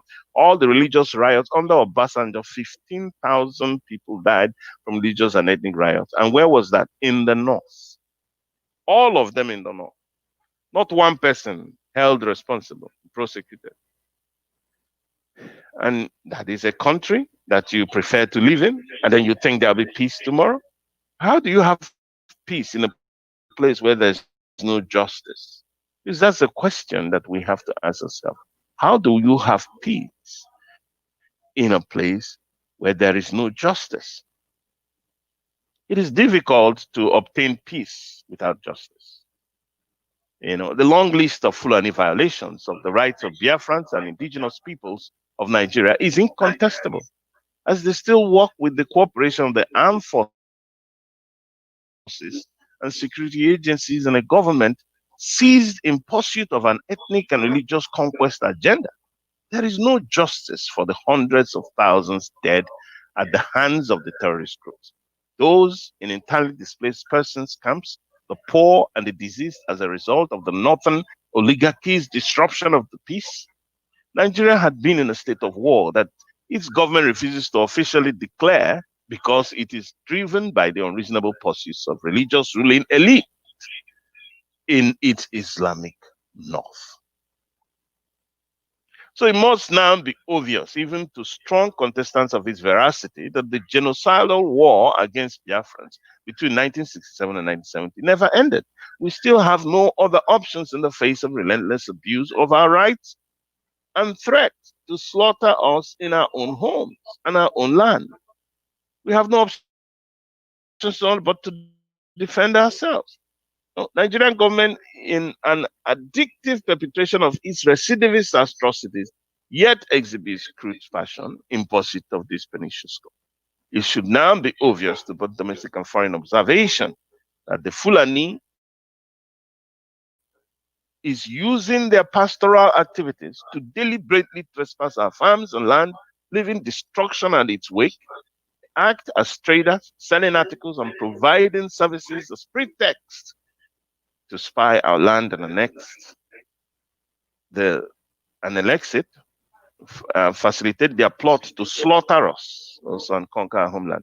This is no speculation, but verifiable facts of the activities for decades now, and even centuries, because we are talking about something that started in 1804. 1804. We still have it going on now. A Fulani president placed Nigeria under lockdown while giving a visa-free policy for Fulani outside Nigeria to troop in through northern Nigeria in millions, even as the borders and the south were closed. Fulani controlled security forces, man roadblocks to enforce federal government restrictions on interstate movement. Scores of trailer loads of mercenaries are moved from Sharia North into all southern states with threats of mayhem if they are turned back. A Biafran national, Leonard Anemena, had elucidated that Fulani conquest strategy has been of tripartite approach. One group is belligerent, bringing in the terrible effects of war against its victims. Another feigns peace, befalling their victims. And the third fakes neutrality, while they collectively drive their sinister agenda. Their victims squirms in vulnerability and consternation and ultimate defeat. Our political leaders, as is tragically apparent, have failed us. They are corrupt, compromised, dishonest, unscrupulous, unprincipled, amoral, deceitful, double-dealing, disreputable, scandalous, bribable, and untrustworthy. So Biafrans must come to terms with this object's reality, the bloody relationship Nigeria has brought to their lives, and their failed approach and effort over decades to avoid its troubles. It may be that the only option left is to confront it.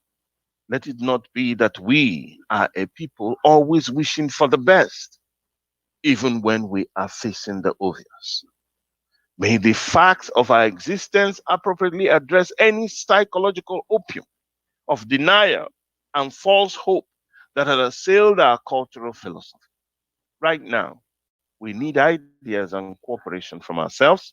We need our scientists, administrators, educators, businessmen and women, those with knowledge and experience in the military and security. We need our God of Israel. We need Chineke. So remember the message from Biafra Restoration Movement, because we know that God's hand of deliverance is upon us, and we hope in it. Remember the message for you to do whatever it's possible to ensure that these people who are coming in, who are sitting ready in different forests, armed to the teeth, that they do not succeed. God will not allow them to succeed. Begin to build that on foreigners and wrongdoers. You see, people talk about, oh, well, you go to other people's place. We go up there, but we don't go there to conquer them. We don't go there to destroy their farms and destroy their property. We don't go there to shoot them with AK-47 and kill them. That's why Fulani is different. That is why we maintain that they must be uprooted from our land. You don't want people to come to kill you, because your children will not survive in that land with them. I'm telling you. Just know that they will take it over. In the next 50 years, you and I will not be around, but they will take it over, except you uproot them from that place, and except also Biafrans are taught, including our children, to be fierce defenders of their land.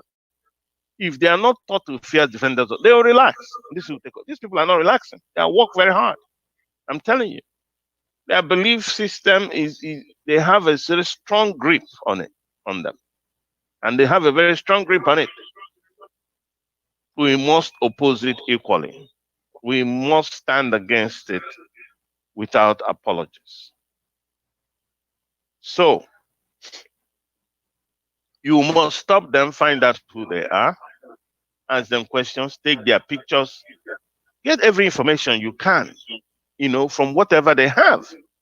Their cars, license number, whatever, get it. Every information possible from these people. You have the right to question them because they're in your land. Yes. And find out what they said they're there to do. Use your phone to take the information and send the information later to the Central Vigilante Office. They must be known. Who are they? What is their nature of work? Where are they coming from? And where are they going? Why? When did they set out their journey to come to Biafra land? How do they intend to acknowledge their objectives, and who is financing them? Where did they get the money from? Because like I tell you, these are all money stolen from Biafra, oil money. As soon as the Fulani has control of power, that's what they do. They will use it to finance jihad against the people whom the oil is in their land. And this is the bad part of the relationship in Nigeria. Such a terrible thing, So town union meetings must keep holding and begin to work, organize, and find out what you should do to help your people's security. There are information going on certain things. Find them out and, begin to do them now. Don't wait until it's 11 o'clock and you start asking other people what is happening. What is happening now? No. You have nothing to lose in being cautious. Nothing whatsoever. Why don't you do that then? Isn't it foolishness not to do it? Search the forests for arms and ammunition. Gather personal and group information of these Fulanis. Abstain from patronage of Fulani products. Whatever they're selling you, it's time to ensure that the business of these people die out completely. Stop patronizing them. Stop buying meat from them. You can live without meat. Please try so for your own life and the life of your children and the survival of your people. Do that. It makes sense. Find something else and eat. Buy from someone else, not them. Because once you're buying towards your own death. They have not quivered about why they are there. They are doing it. They are killing people everywhere. You saw what happened in Ozowani. 2016 and what has happened in different places. So they are not mistaken. Have you seen the government? Because the government is them. So abstain from financing, strengthening them by buying things from them. No, don't give them a thing. That is the way you can fight for your survival. Because we know they are jihadists. They have numerous times proven to be so. And their mission is sinister.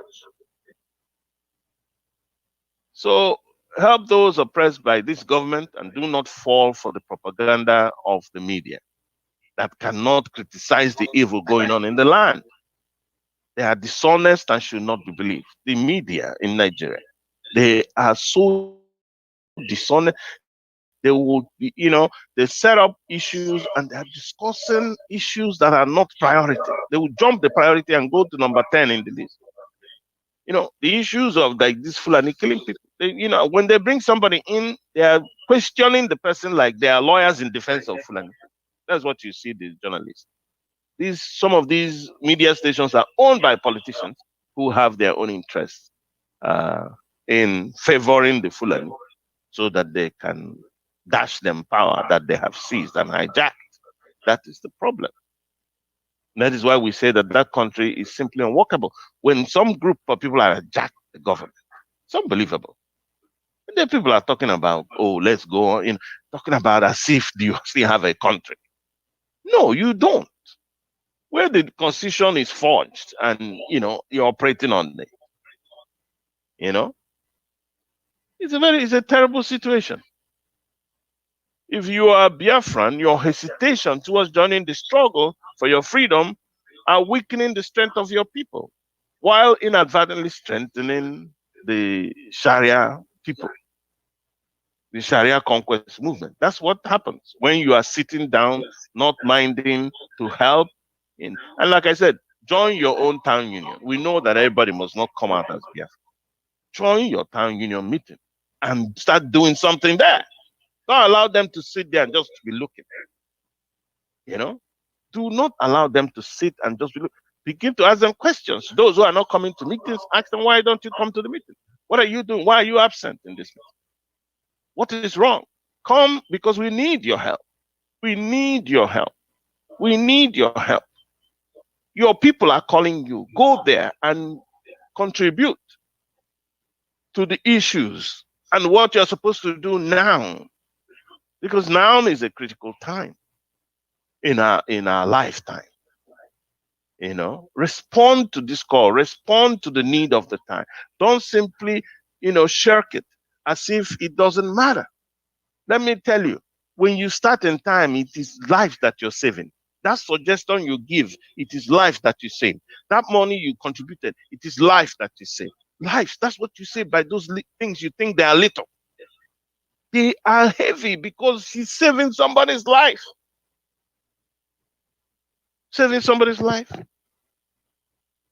So we shouldn't be seeing it as something that can be ignored. Why I say this is that I still remember Bruno Bettelheim's quote, which says, all people who dare not defend themselves when they know they are in the right, who submit to punishment, not because of what they have done, but because of who they are already dead by their own decision. This was Jewish writer Bruno Bettelheim. And there was something that was said about the Jews too, because they have the same experiences we have, similar experience. Somebody said something, which I noted, and I want to read that out to you, my listeners, those who are listening right now.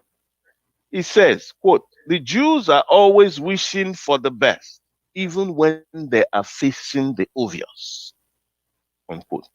Now, I don't know, that's an anonymous person, who said this, but it's anonymous. But I found it interesting. So the Jews are always wishing for the best, even when they are facing the obvious. And from the Igbo, for example, we even say it in our language, which means we don't move until it gets just too late. By the time it's too late, more lives will die. That's what happens. At least get ready. Get ready mentally. Get ready in so many other ways. Get ready in ways you can. If it comes down to the shooting battle, then you cannot be you won't be asking, what is happening. And don't think because people are, if people don't mention battle, then it won't come. No. The person who is warring against you is warring against you. He doesn't care anyways.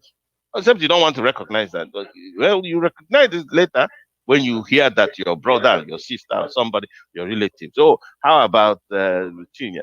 Oh, he's dead. They slaughtered him. How about Emeka? Nah, if it's terrible.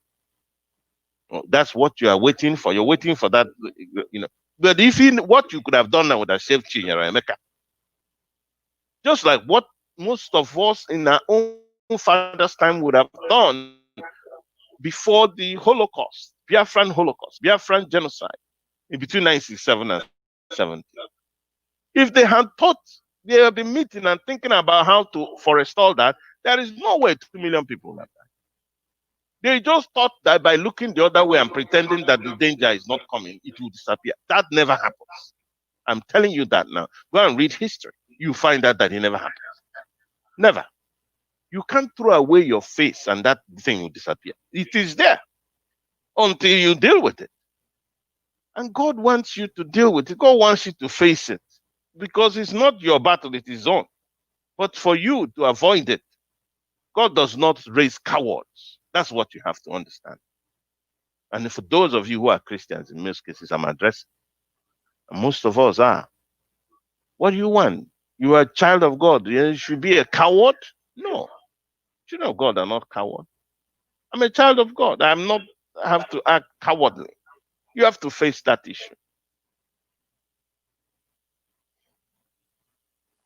So, I'm using this question, some of these Jewish, about Jews, to show you about what some of their experiences in history.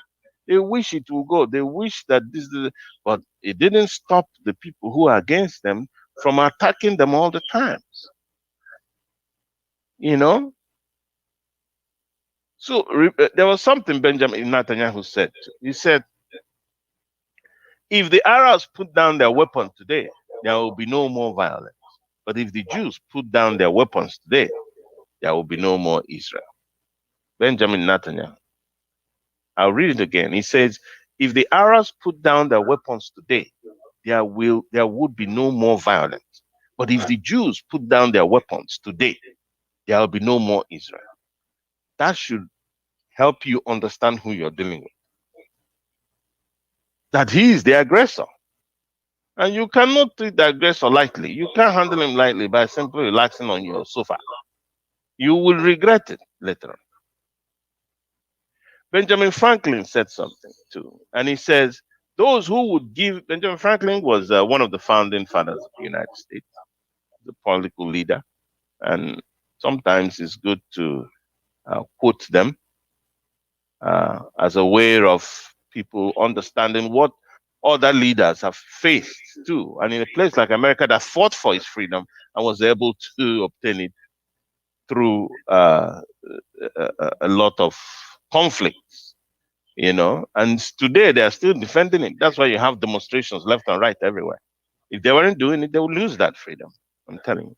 So Benjamin Franklin said, I quote, those who would give up essential liberty to purchase a little temporary safety deserve neither liberty nor safety. You see that? I'll quote it again. He says, those who would give up essential liberty to purchase a little temporary safety deserve neither liberty or safety. This is Benjamin Franklin. Edmund Burke, I think he was an Irish philosopher from Dublin. He said, the only thing necessary for the triumph of evil is for good men to do nothing. The only thing necessary for the triumph of evil is for good men to do nothing. That is why we're in Radio Biafra International. We're doing something. Do something. There are other things we are doing, not just broadcast only. So, but do something. Why do you stand for other people to be doing something for you? for your freedom. What does that make you? How can you be proud of yourself? How can you, say you are an honorable person, you're a sincere person, when you just stand aloof and other people are struggling for your own safety? You are not contributing a finger on it. What does that make you? We have to ask ourselves these questions. John Philpott Curran said in 1813, the condition upon which God had given liberty to man is eternal vigilance. Eternal vigilance. That shows you that though the liberty is given to you, there would be forces trying to take it every now and then. So be vigilant. You have to watch over your own liberty. That is what we are doing. Don't get sentimental about it. Just watch over your own liberty. Eternal vigilance. This is Philip Curran was an Irish orator and a politician, a lawyer. He was a judge too, so this is a very educated man. So there are a lot of biblical references to the word justice, because a lot of times people ignore justice, the issue of justice in relationship. In Nigeria, they ignore the issue of justice all the time. They talk about peace. Let's have peace. Oh boy, let's just move. Let's this. Let's go on. Forget this, that. They always ignore justice. They don't know that without justice you will not have peace. Justice means to make right. Justice is first and foremost a relational term. People living in right relationship with God, for example, one another, and natural creation. As God is just and loving, so we are called to do justice and live in justice. Now, I want some quotations. I want to quote certain places in the Bible where it talks about justice. It says, learn to do good, seek justice, correct oppression. Are you doing those things? Bring justice to the fatherless and please the widow's cause. This is Isaiah 1:17. Another quote, he has told you, oh man, what is good and what does the Lord require of you, but to do justice and to love kindness and to walk humbly with your God. This is Micah 6:8. The Bible also says there is no peace for the wicked. It's in Isaiah 48:22 and 57:21. Peace is the consequence of justice and just relationship. Peace is just peace. It is not something which is trusted upon or forced upon. All the prophets advocated for justice and the genuine rights of the poor.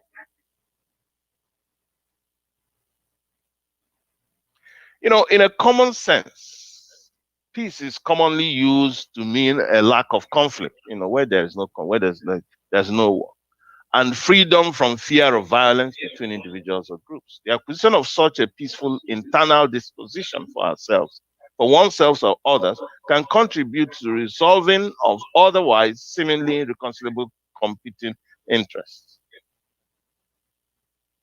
Other than the other additions, peace, as being simply a lack of war, is no peace. True peace is not merely the absence of tension, that is conflict or war. It is the presence of justice. And this was said by Martin Luther King Jr. It is the presence of justice.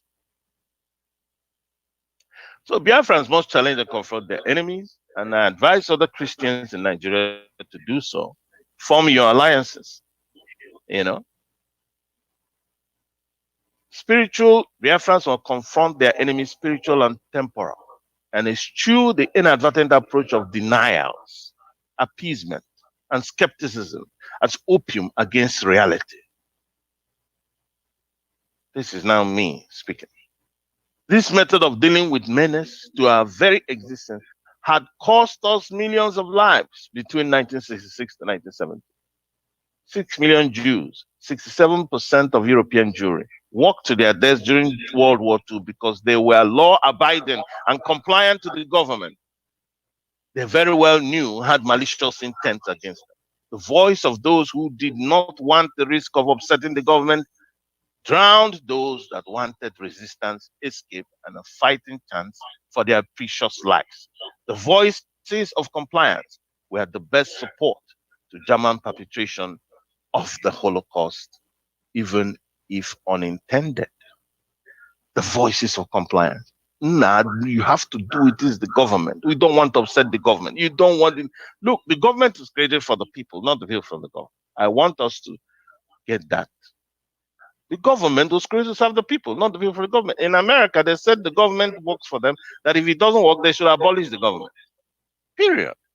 Nothing puts the government in such a high place that, but it's because Africans don't understand democracy and statehood, what it actually ought to be, modern statehood. That every government is set up to serve the people. Governments are created by the people and to serve the people. Any violation of this objective invokes the people's right to resist policies and practices inimical to their survival. Even the right to abolish it. We must not make ourselves standing trees in the face of the axe.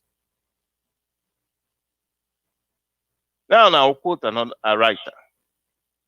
He says, for those that genuinely cherish democracy, despite its shortcomings, any country in which leaders use authoritarian methods to prevent citizens from freely expressing well-argued opinion, including views that not only criticize the leaders themselves, but also question the foundations on which the country was built, is unworthy of genuine patriotism from the people.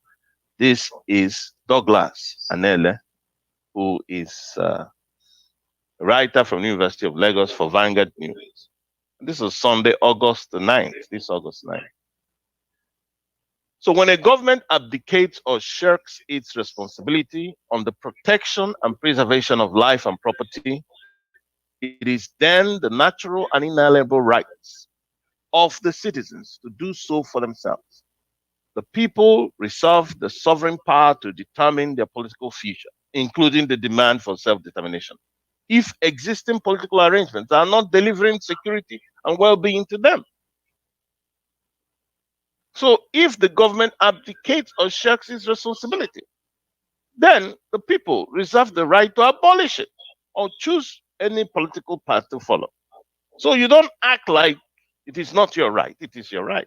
That's why in Nigeria they don't discuss rights, because rights will contain things. Rather, they are discussing, oh, we need an Igbo person as a president so that people can feel equally belonging.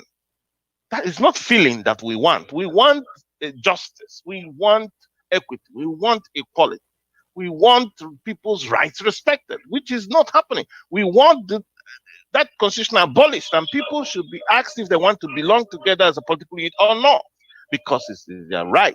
We want the right of self-determination and the sovereignty that belongs to people, not to be violated in any shape or form, which is what the criminal and forgery of that constitution is doing. It is violating the people's rights, sovereignty rights.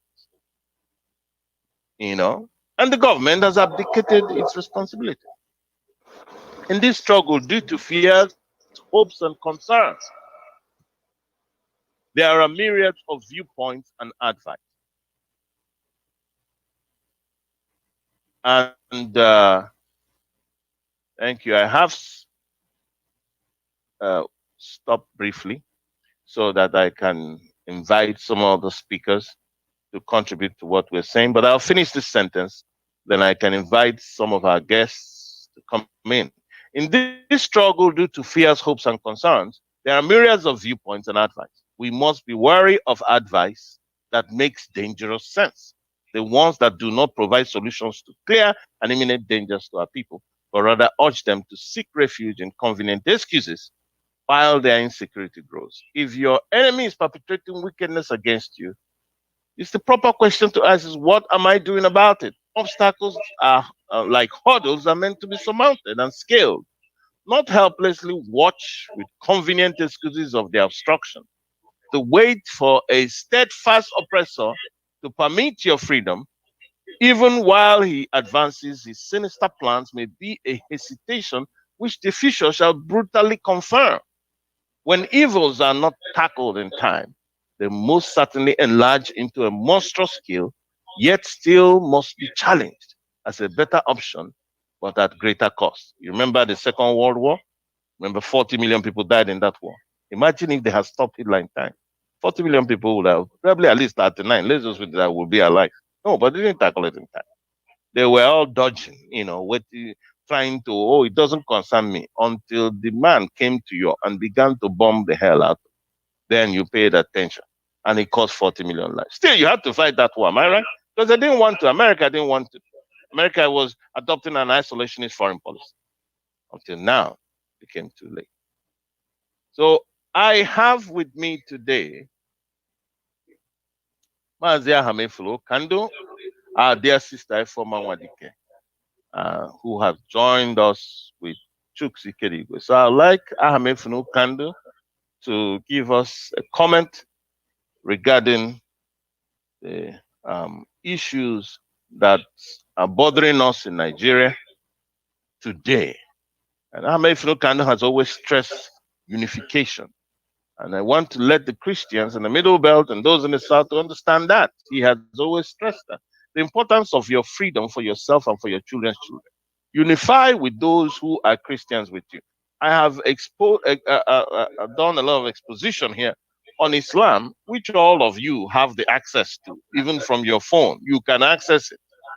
So Google Sharia law and read about the history of Islam. You can understand what you are facing.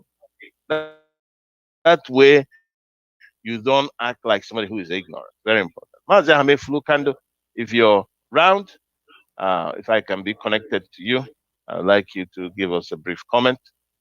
And if you're not around now, I cannot be connected, I will go. So, yes, Mazimo, good morning.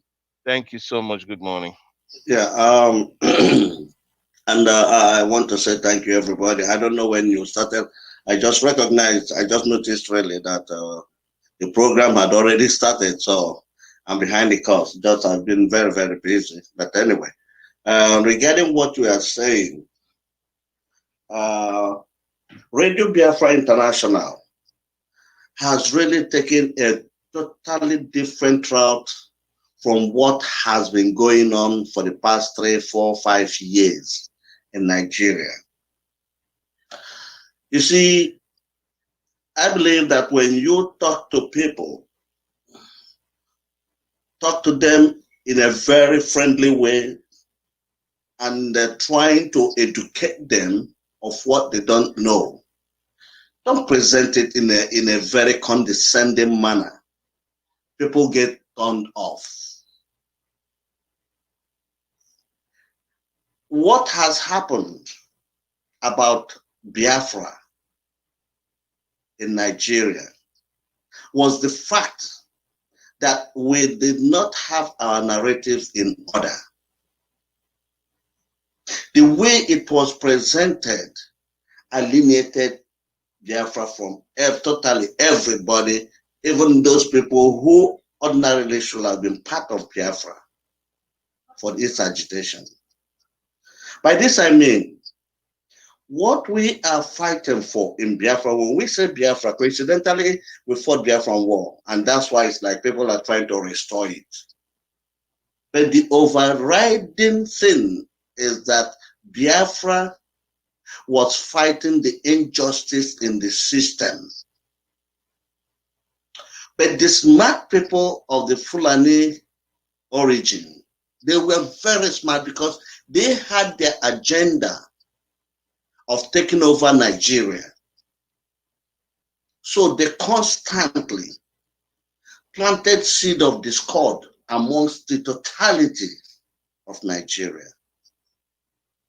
People might not realize what I'm saying, and I'm saying it because I have lived with them, I schooled with them. I will tell you that these people are master cunning people. They will come as peacemakers. Their religion is religion of peace. But when you go to the underlying foundation, everything is what we call fahadiha or takiya. That is, tell them lies, tell them everything they want to do, and continue with the agenda. And this agenda, it's important that we notice and realize it, the impact of what the agenda of Islam is all about.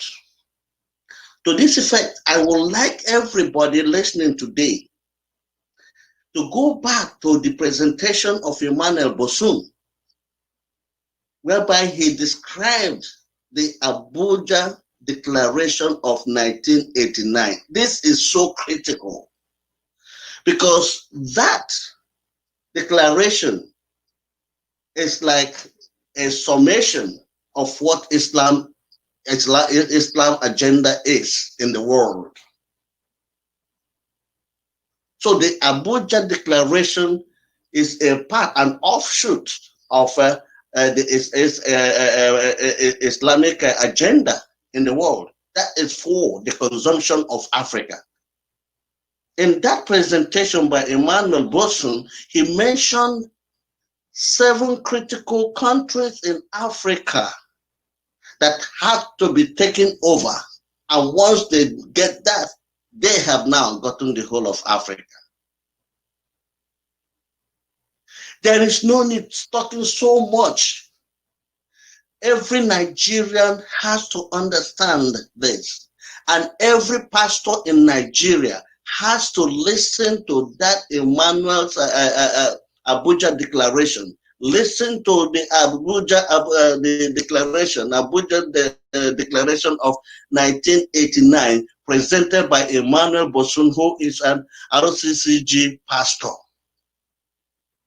I gave it to a pastor one day. I told him, please listen to this message completely and tell me what you know, what you understood from it. Because the moment you listen to this presentation by Emmanuel Bosun from the beginning to the end, and you call yourself a pastor, and you don't do anything about it, then I have every reason to question your loyalty to Christianity and your loyalty to your congregation. It is very, very deep. After reading those things and listening to it, you can go to Google it, and look for Abuja Declaration of 1989. There was a time they were trying to remove it because it is so informative. Check if it is still on. I know 3 years ago, 4 years ago, it was there. But that was when the beginning of what is happening about the liberation and freedom movement going on in Nigeria. But unfortunately, our people did not understand it. That made it so difficult that the people like Owazirike, Dr.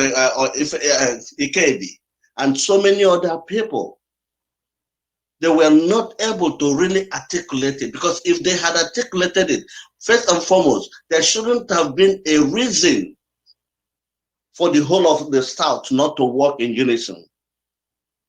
For example, criticizing Yoruba media and all those things. No, it was a very wrong approach, because the information contained in the Abuja Declaration speaks it all for everybody. By now, we should have been talking about the nationalities. We should have gone so far. We wouldn't have this situation of Fulani headsmen pervading everywhere. The Boko Haram, and right now we are talking about ISIS in Nigeria. Hi, I just cannot believe it. So it is the mode of presentation that's what scattered the whole thing. But of all the people who are presenting, I would like you all, please, BRM, we are very open. RBI, we are very open to listen to different information, then put them together. We're using this opportunity to let people to have an open mind. Take the good thing that each of these different agitating groups are advancing.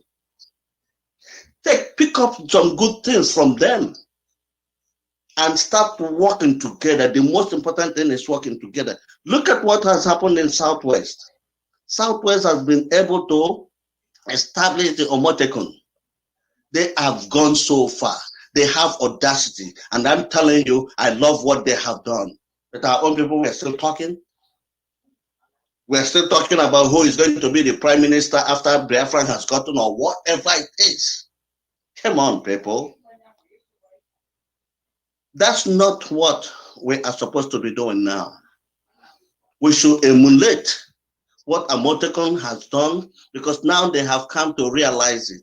I'm reading so many things from Yoruba people right now. They're saying they're ready to pull out, because now they have understood it, because we are taking our time and presenting it without abusing anybody, without disrespect to our elders. Well, I'm not saying that we should just completely accept what our elders are saying. There are good things they are saying, but we have to put it together. It was not put together from the very beginning. That is why the freedom and liberation that the whole of Nigeria should have gotten has been dragging. The BRM, Biafra Restoration Movement, with its voice of Radio Biafra International, has come to correct this. To this effect, we are saying, and you guys know really we cannot do things without means. We are trying to work with the people at home. For those of us who are abroad, we are trying. And I'm telling you, with what has happened, especially when it comes down to contributions, and people are getting so tired, but we can rejuvenate these things. First, we have to articulate within ourselves. We have to begin talking to our men who are in a better position, because during the war, Uchuku used his father's money. Virtually, that's what we used in fighting that war. We can do it again. So we are definitely going to find ways and means to reach our people who have the means, because that's what is delaying what could have been done. We are not going to, we'll reach out to people from the South, people from the Southwest, people from the Southeast, people from the Middle Belt. These are the key people who, when they work together, we are sure of our liberation, our total liberation. And remember, we are fighting for the black man, for our respect and integrity. We are demanding it. So it's no question, it's not a time now to start abusing anybody. No, educate, inform, enlighten, and bring the total awareness so that people will come to see that we are fighting for our freedom and our liberation. Thank you very much, my brother Maz Moalo, and Maz and the members of the panel for today. I say thank you all for your time. Thank you for the efforts you are putting to bring freedom to everybody, the black, Thank you so the much. African, and God bless you. Thank you, Mazi Hamefu Kando, for your always wonderful contributions in this program. I would like us to hear, because we have 30 minutes left. We have been going for the past 2.5 hours, and we will be closing in 30 minutes. I would like our sister Ifoma Wadike, who gave us a very interesting contribution the last time she was here, to please speak to the Biafrans and our listeners about issues, political, economic, social, cultural, religious, that is affecting our people. Because words are powerful. They say the power of life and death is in the tongue, the scripture. So if you are there, my sister, you're welcome. Oh yeah. Thank you so much, Wandem Woke, and everybody that called in. I'm really very grateful for what you guys are doing. Hopefully, all these efforts put together will someday yield the expected results and fruit. You know, we have this interest to restore the Igbo land and upgrade the lives of our people. You know, we have been like living individually. There's so much happening politically, but it seems that the Igbo extraction has been left out in Nigerian politics, especially in terms of dividends of democracy and everything. Not that we don't get allocation that goes to our state. We understand the allocation comes, but the allocation is something else. There has been this discrimination in terms of appointments, in terms of job placement in very high places in Nigeria and all that. So the Igbo man has been marginalized, kept behind and everything. But the thing I like about the Igbo man is his spirit of survival, his spirit of creativity, and his spirit to keep fighting until change happens. That has been the spirit of the Igbo man. And I so much cherish it. I so much like it, and I so much appreciate it. I was having a discussion with a sister, and I told her, I am proud to be an Igbo girl. You know why? Because my people seem to be the light of the world, the light of Nigeria. I'm saying the word at last because wherever you see the Igbo man, he makes great records. Even in America, wherever, the Igbo people, they trained in great records. And I'm very proud to identify myself as an Igbo girl. Wherever I am, wherever I go, I'm proud to be Igbo, you know. I didn't learn how to speak my language from childhood, but when I was able to start learning, I put all my interest because it's very important to me. Na m mụtara otu esi asụ asụsụ ala Igbo, asụsụ ndị be anyị. Our tradition and everything is very important, and I hold so much pride when I say I'm an Igbo girl, you know. So the only thing anyị ga-na-ayọ ụmụnne anyị wụ ka anyị bụrụ otu, ka anyị bụrụ otu, ka anyị bụrụ otu n'ụzọ niile, n'ihe niile, ka anyị bụrụ otu. Ndị na-agara anyị Abuja, ka anyị bụrụ n'otu. Unu ga-cheta wetere ndị nọ n'ụlọ dinyere unu ozi ihe unu gatara. Individual life, me, myself, and me, my family, has been a problem n'ala Igbo. Sọnsọ mụnwa ka onye ọbụla na-efe m ka m bụrụ Chukwu. Abịa na-akpọrọ gị isi ala ka ị wee nye mmadụ peanut. It's not the way of the Igbo man. Ndị Igbo awụghọ ndị na-eburu efere na-ayọ ayịyọ bambia ala today na Sunday. Mgbe anyị dị ntakịrị, anyị na-ahụ anyị ma ndị na-ebu efere na-ayọ ayịyọ na street eme bambia ala. It's not the Igbo man. So ị nọrọ na-eche na iwu Chukwu a ga-abịa akpọrọ gị isi ala, olu na-akpọghọrọ gị isi ala, a ga-eriri. Now lie, you're just deceiving yourself. The Igbo man will continue to trend. The Igbo man will continue to survive. The Igbo man will continue to make history in our generation and even in generations to come, because the Igbo man has been so endowed and so blessed that he will create wealth wherever he is, no matter how difficult it is, he will get there. So ị na-aga na-eche na anyị na-akpọ isi ala maka ịga Abuja iwu nke iwu elu n'ala. Chetakwa na o nwere ndị wuru ihe ahụ ewu in the past. Okay, the only thing ị ga-eme ebe ọ bụla ị hụrụ onwe gị, were ihe nyere ụmụnne gị aka. Enwere ndị ga-aba n'ọchịchị a na-ha achụgharị ndị mmadụ, election na-eru, a na-achụgharị ha, a na-eme ka iwinzie ya, nwanne gị bịawa isi ya sign na ọ na-regista nka, o meene nke ọzọ. Even na ọ bata n'ọfịs gị, nọrọ na rotating chair gị, na-asụrụ ya oyibo. Ị naghị asụzi Igbo, ị maazị hụ nwanne gị, ị na-asụrụ ya oyibo, you know, because it feels that you have arrived. Mana lelee ndị Hausa, ndị anyị na ha na-alụ ọgụ a, ma ndị Yoruba, onye banye ya dọkpụrụ nwanne ya, ejula jewe ya bụrụ nkukoro ya.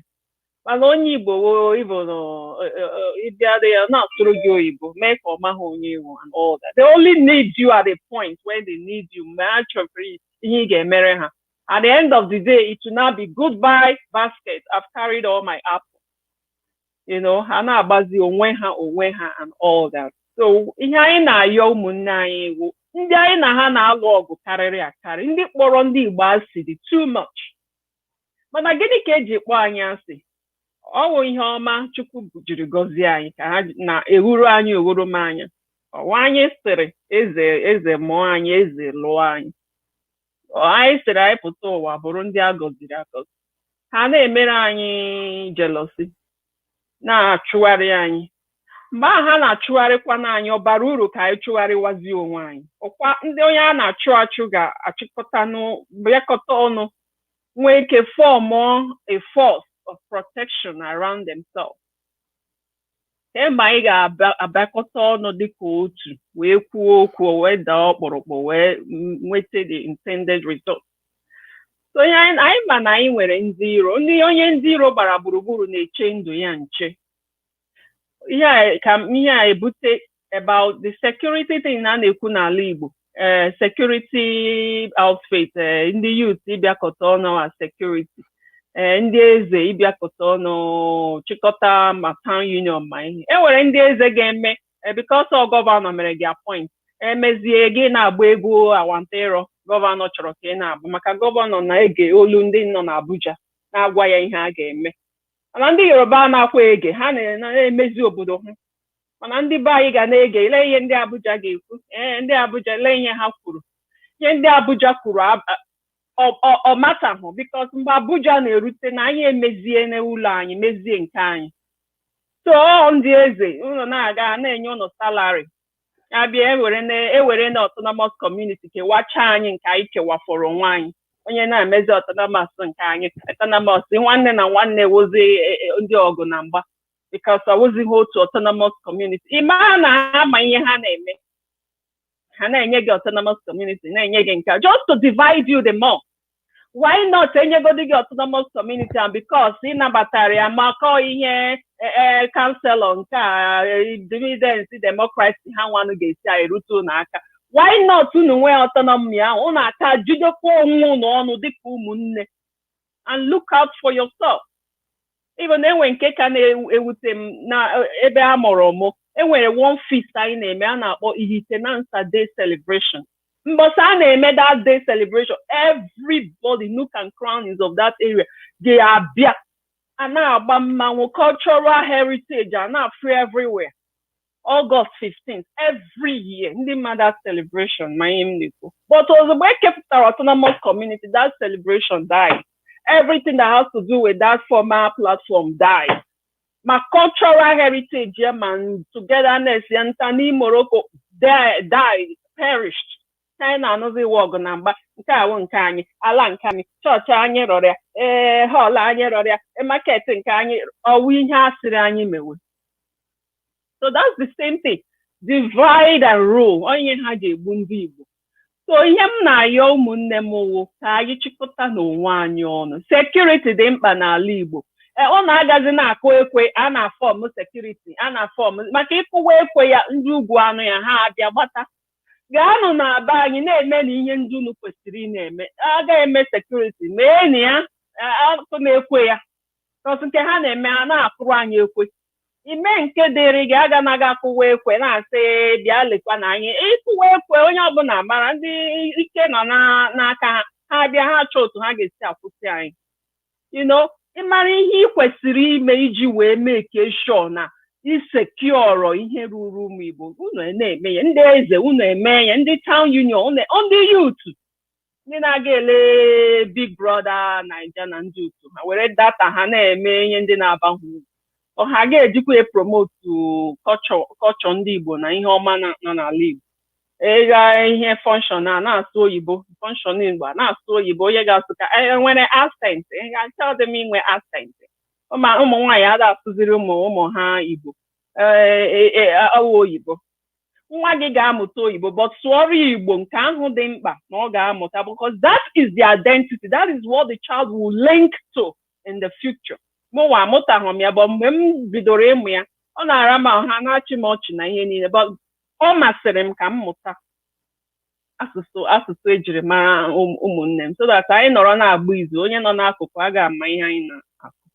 so ndị ọ dị n'aka imezi ala Igbo unu echezina oge agafe mgbe a na-eche ndị ugwu ha tụrụcha atụmatụ nke ha lawa ugwu Awụsa ha ga-anọrọ anyị abịa mezie obodo anyị maka ọwụ mmadụ nwa ọgọdọ ego na-ata elee mgbe ego ga-atadewa ọgọdọ ụmụ Igbo ọkwa elee a na-atụ ilu si mgbịrịgba ọnụ ọ gara ebe mmiri ji ama eze ụmụ Igbo elee ebe unu nọ ndị ọchịchị elee ebe unu nọ a na-egbusi ụmụnne unu a na-erepụ ụmụ nwanyị abanye n'ọrụ ndị mmadụ kọrọ abọsasịa ya mekasịa ya abịakwa ya kwụọ ha ụgwọ nama ha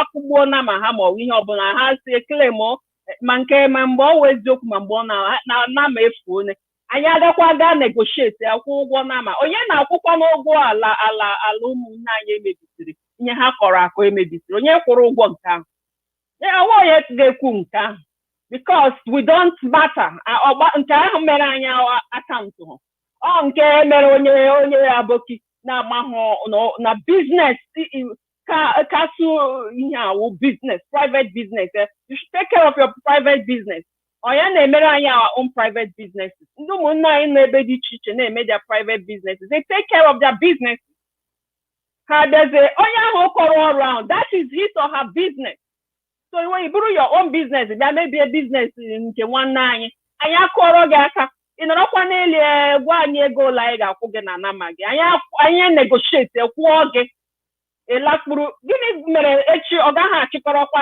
ụmụ anụ ya bịa ọzọ ebe ọ ma na nke o mere eme n'izizi was profitable na at least akwụrụ ya ụgwọ nama ya ịhụ na so ihe a na-eme ihe a na-aka ọwụ mmadụ ga-akwụsị ihe nonsense a na-eme n'ala Igbo it is too much ihe karịa tụọ ya aka ndị a na-aga eburu nama ha aga n'ihe ọkwa ha si na ọtama na-eme nama siri anwụrụ ma unu wụchazi anwụrụ n'ọrụ unu nama siri ihe ọhụrụ ya were because this is too much ha buru nama ha n'ala Igbo eburu nke a na-ebu ejezuo n'ime ọhịa ala nna ha ụmụ Igbo na-aga njem n'ebe dị iche iche gaa ihe ha chọọ shop rent ha chọọ ala ịrụ ụlọ ha zụọ ihe why can't they live like that?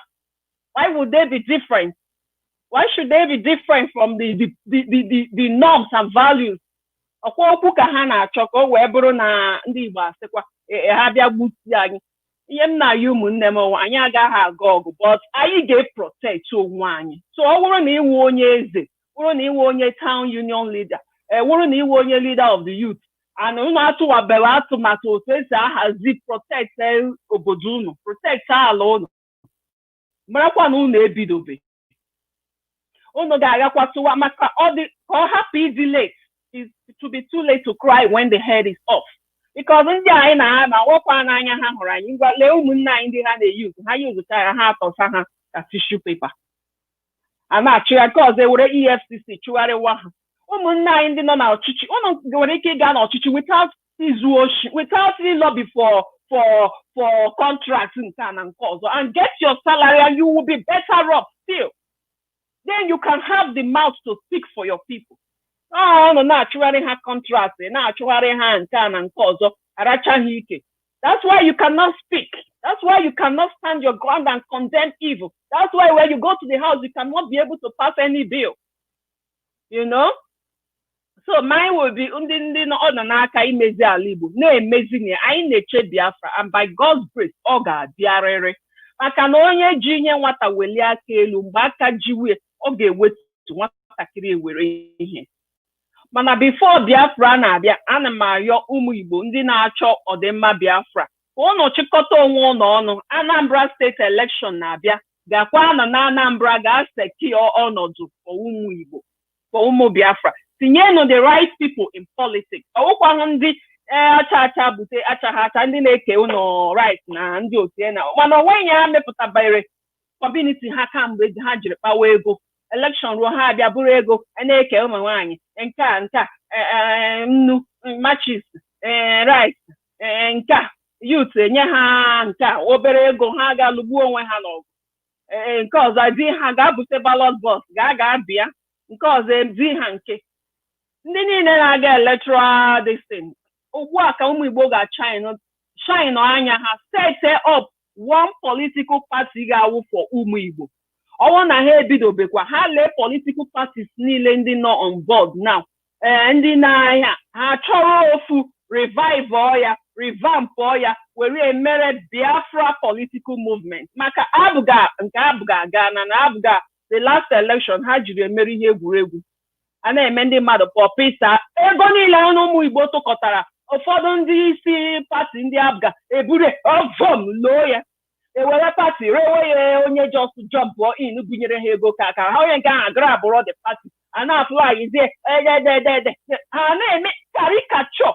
Abga kwesịrị iwu the main political party ụmụ Igbo gara ijide aka ugbu a may identify with it and jiri fly ya anything Biafra candidate ha support onye kwuru ha n'azụ na ihe. So ndị Igbo ha ga-akwa ugbu a bido chọọ political party ga-awụ Biafra political movement a ga-eji wee fly ya ụmụ Biafra in political position. Ka Anambra State were a test run place a ga-eji ebido ya ka etinye the right people from House of Assembly to Governor so ndị niile ndị ọzọ. So that mgbe ọ rụzie na omume ụmụnna anyị ndị ahụ a na-achọ ọdịmma anyị na-eme ọdịmma anyị ọwụghọzi ndị ya ha bịa ka ege 11 naira 22 naira 5 naira 1000 echi ha na-abụkwa ego si after all ọkwa anyị jikwa ego ka anyị jiri zụbi ha ọkwa anyị nyere ha ego during the time. Anyị ga-aga sensitization, mass sensitization. First of all, secure a political platform for ụmụ Biafra. Secondly, mass sensitization. Ịgwa ndị ụmụ youth na ndị ụmụ nwaanyị onye ọbụla ha nye gị ego nara ha ọwa ego anyị rie ya. Enweghị ụmụ agbara na-eme gị ha tinye ya n'ụmụ agbara gaa were ya ụmụ agbara ma nọ ego anyị. Ọ bụ ụmụ agbara na-egbu ha nwa na-abụkọsị ego ọ bụzi anyị enyere 1000 10,000 ihe a ọ ga-abịa egbu nara ya ọwa ego anyị rie ya then the mbọsị election gaa tụọrọ the Biafran people. But we have to have this ka ụmụ platforms niile a na-ame Biafra station they should come together ka ọ ga-eme ọrụ nke a ga-aga ịlụ ọgụ ha pụta lụọ ọgụ ya protect our vote count ya jide election n'aka ma onye na-aga Abuja gazie ga-alọta ịbịa aja ya gwa gị na ọ ga-awọk. Sister, sorry to interrupt. I wanted to add something to what you're saying regarding Farmer in Narego. Some people believe and are saying who have commented that we shouldn't take money from anybody at all because it may influence them.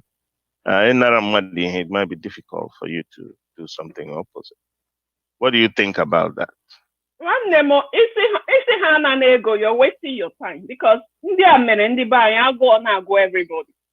Onye dị anye ha 1000 isi ana na ị na-egbu oge ya nara ego ihe awa ego anyị ị nara ego ị ga-aga tụọrọ onye ọzọ ọwụzie na ha si ọwụ na ịtụ ha gosi ma ga-enye gị ego ị ga-atụọrọ onye Biafra ịdị sure na ọ ga-ewin ha riwe 1000 ha ị ga-reach 1000 for 8 years. But ọwụ na onye ga-ego ahead of time si gị ka iwe ị nara ego rie ya Ifeọma gwara gị mụnwa na-agwa gị ọnụ mmadụ wụọ ọnụ mmụọ enweghị ihe ọ ga-eme gị nara ego rie because ọ ha wadewere anyị n'ọnọdụ agụụ ahụ. You know that money is our money. Onye agụụ na-asị ego nhụrụ ego isi ya nara ọ gakwa anara but the sensitization will be nara ego rie ya ọ wee ego anyị enweghị ihe ha ga-emenwu about it because this money politics has to end somewhere and someday. When ha na eke ego ndị ha kere ego yet would vote against them. Actually, they will stop sharing money and begin to do the right thing they should do as leaders. Because when nara ego atụọrọ ha, then money politics continues. Nara ego rie ego, ego anyị na ha nwee the money. The question most people now do is, would they nara ego and vote against the person? It's a little difficult. For sure. Have we found that to be something that happens, or is it something that's impossible to happen? Because I know the influence of somebody giving you abunonyega rice and so on. You will be very glad because if and that is why people. Am I still on? Yes, you are. Go on ahead. Go on ahead. Hello. Yeah, hello. Are you there? Mama no cannot know but for me, agmasi onye nyere gị ego nara ego rie ego it will not do anything to you. Always going. Hazure from us, from whatever means they used. Let's get back our money somehow. Ogaha because onye gotcha for ya juogu. Emaran is not juogu. You know, so for me, narego riya always going and nothing is gonna happen. Thank you. So I'm a mono because it looks like my my voice I can went hear you. away. Can you hear me? Our sister Wadike Fama. Are you still there? Hello? Okay. Okay. Thank you very much, my sister Ifoma Wadike. Thank you for that contribution. I believe our people heard you. Chris, I will be rounding up because of the time we have been out on 3 hours or so. Chris Ikedigwe, please, if you have something to say briefly. Today we started earlier at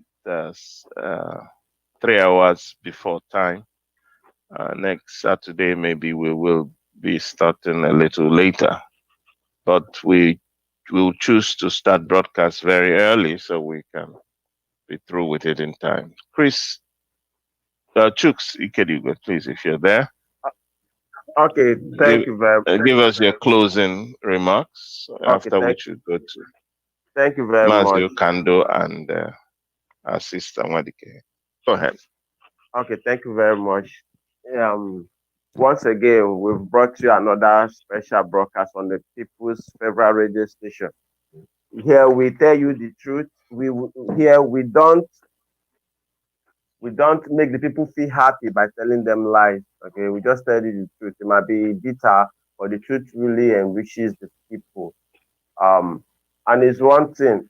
We must understand something, that no matter how you try to even go into Nigerian politics or whatever, so that Nigerian constitution is involved, so that Decree 24 is involved. There's no how that there's no how you can elect people who are Biafran driven using that constitution that will have success. Why? Because they have to swear to oath of this thing, oath of allegiance to that constitution, and that constitution has made it such a way it's screwed to favor the North. There's nothing that constitution has. That constitution was made just for one section of the country. It gives the right to that section of the country, and because it does not favor us, even in the exclusive list, which is the federal government list, even if it's okay, let every place in our land be for Biafrans, and then the federal is left for that district. With the 62 district that is on the exclusive list, nothing will happen, because for you to even do railway, for instance, you have to go to take permission from the federal government. Even if you have to mine the resources in your area, mine it, you have to go to the federal government to take a excuse. So I wonder how effective that would be. And mind you, that might not be able to even give us Biafra. Why? Because the constitution says any of that listen, that any of the law that you make that is contrary, okay, even if we make Southeast laws, and we say, okay, this Southeast law is able to give us Biafra, any of those laws that we make that's contrary to that constitution is done and void. You must understand this fact even before we go, because if you understand these things, your first issue will be able how to take down that constitution, or how to at least make it to be welfare of the citizen driven, before you can effectively use it to better the lots of your people. As far as that exclusive list still exists, that you have to go to everything is kept in the hands of the federal government, it's going to be very, very terrible. And that's why it has made it in such a way that defense security is in the hands of the federal government. And that's why you might be preparing to self-defend your people. from being killed, and the DSS will come over and pick you up, saying you are meeting to start a rebellion or what have you. Those are the areas we are looking at that condition, and those are what our people must know. And to self-defense is not a bad thing anywhere, but the government has made it such a way that even when you are preparing, even when you are getting ready to prepare yourself, they can just swipe on you. It happened to our people in Enugu State last time. There was an attack in the community, and then the youth came out to their village square, putting heads together on what to do. Before they know, they swept on them, took them to Zone 5, that's in Umahia, locked them up for almost 2 weeks. Nobody knew what was happening. So once we got the information, that we started screaming on the social media, and that was how they were able to release them. What were they charging them for? They were charging them for having indecent gathering or whatever.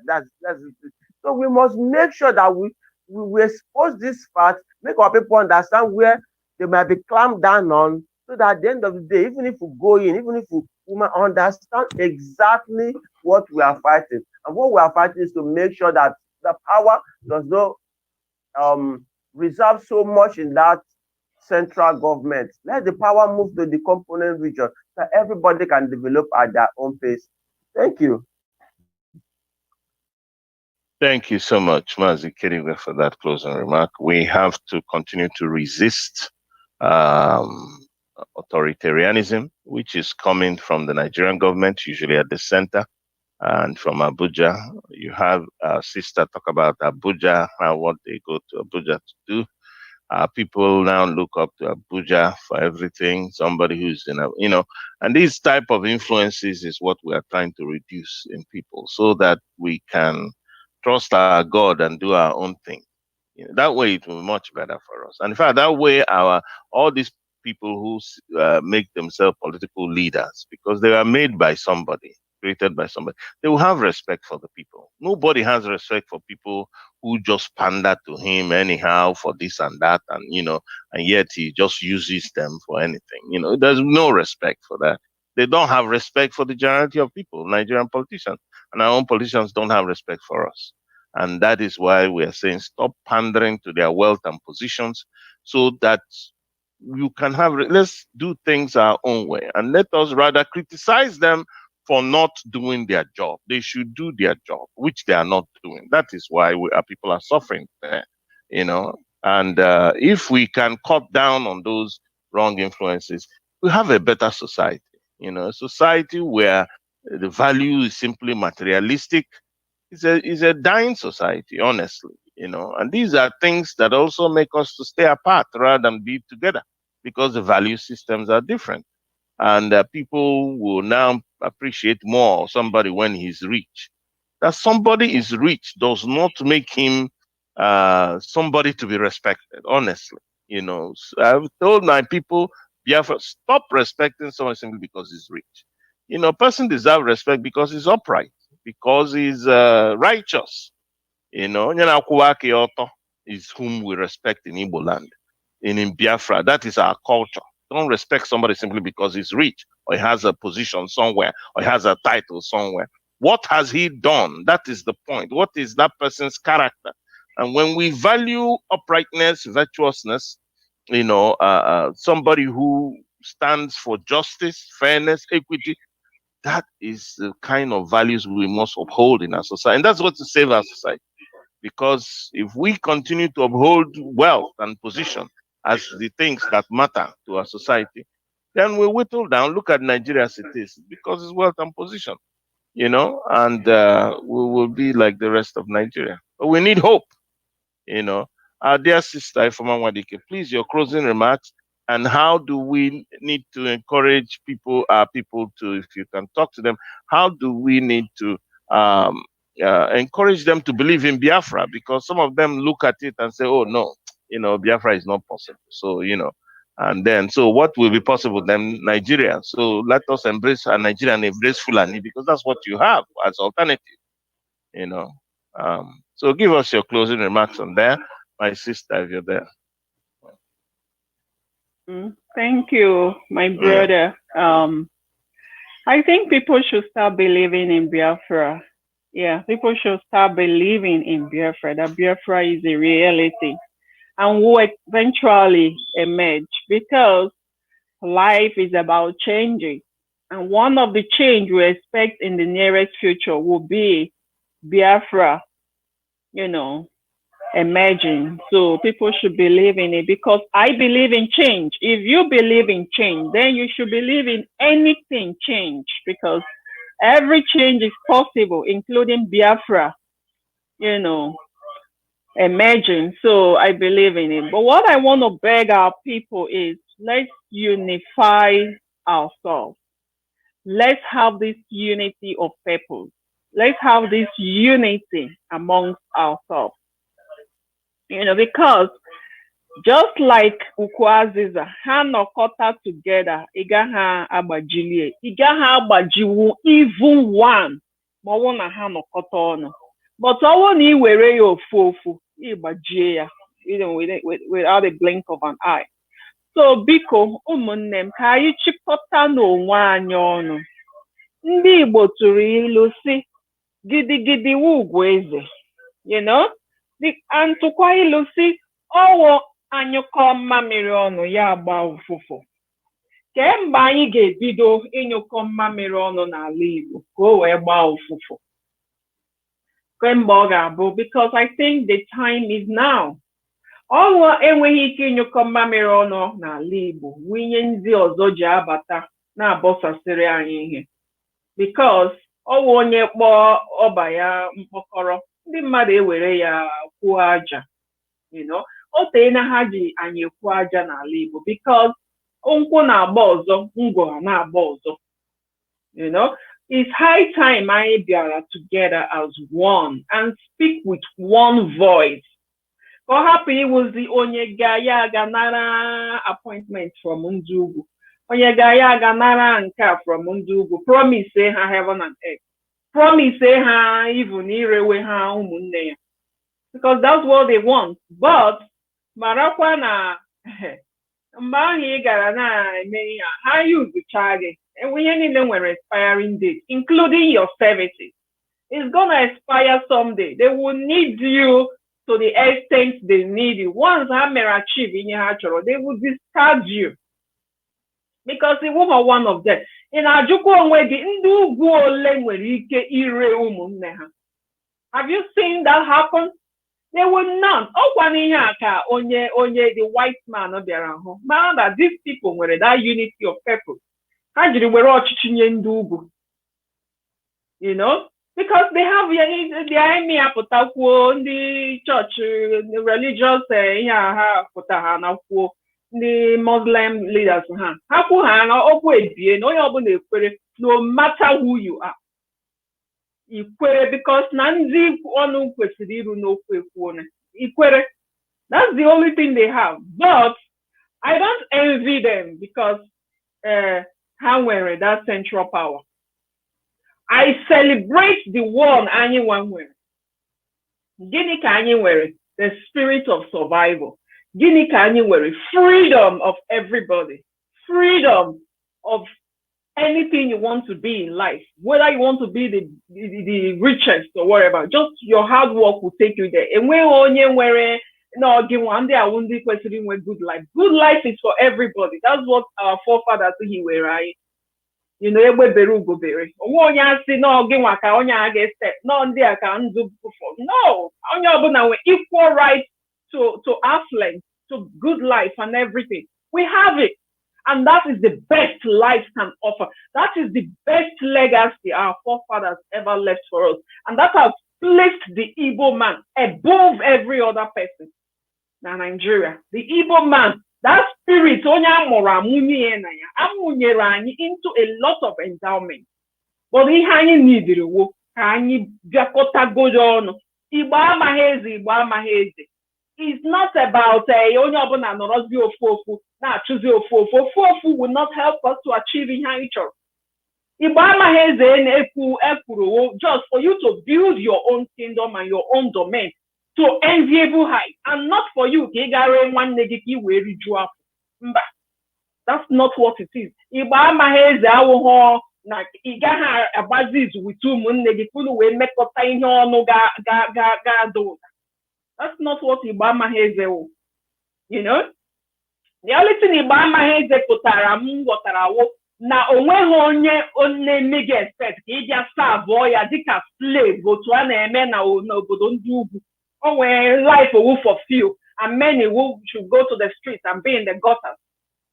Igbo amaghị eze nke anyị wụ that you should live a glorified life. You should work hard for yourself, for your own kingdom, your own domain and family. But in your is a call every Igbo man must answer. Kanye Chua togetherness, collective welfare, not individualistic living and welfare, but collective goods and collective welfare. That's the only thing for the Igbo man. Let us embrace collective welfare, politically, socially, in all aspects. And once we do that, the Igbo man will achieve anything they set their mind to achieve, because we have the brain, we have the power, we have the well-to-do, we have the money, we have the contact.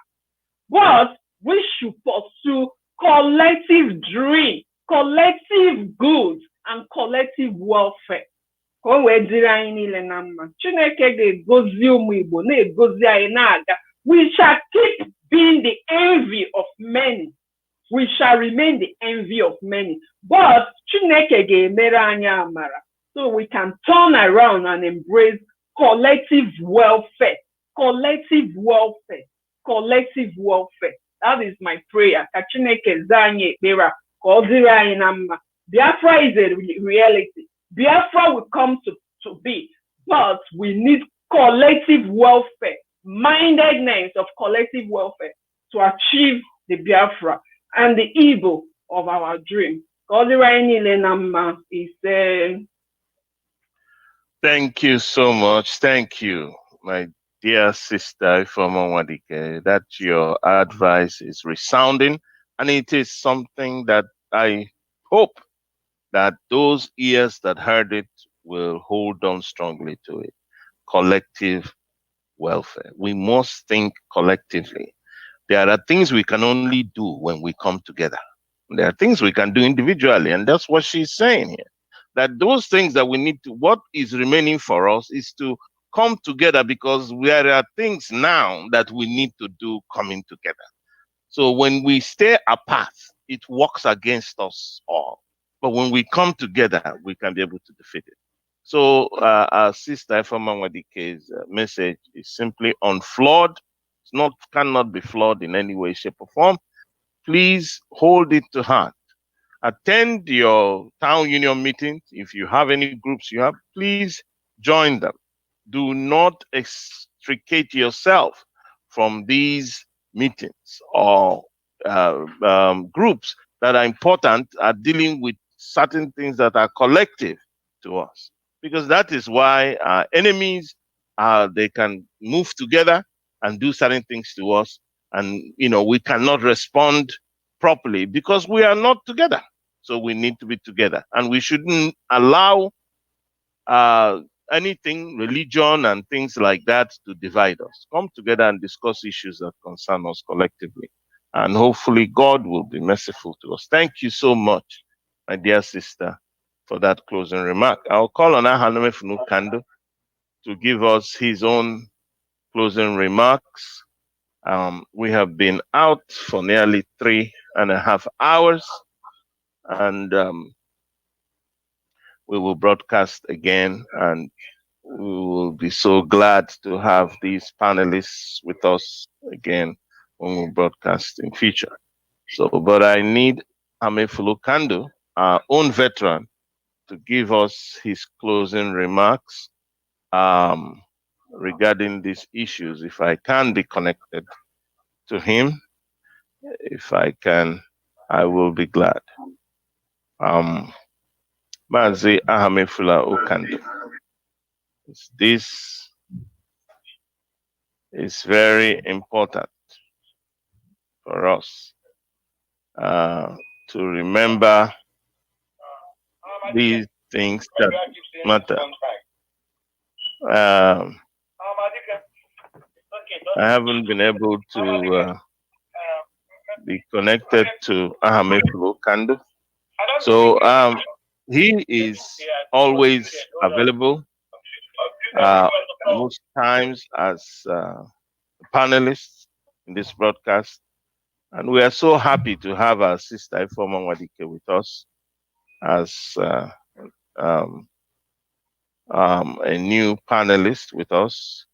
We will be calling it a day in this broadcast. And for our listeners, I say thank you for listening. And we will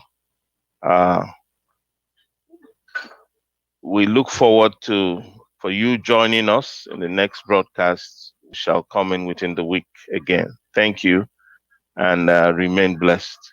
Bye.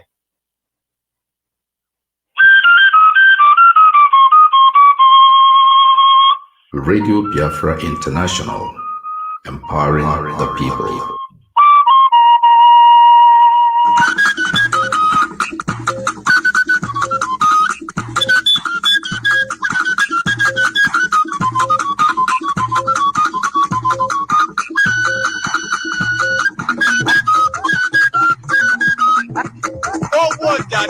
Master 2020.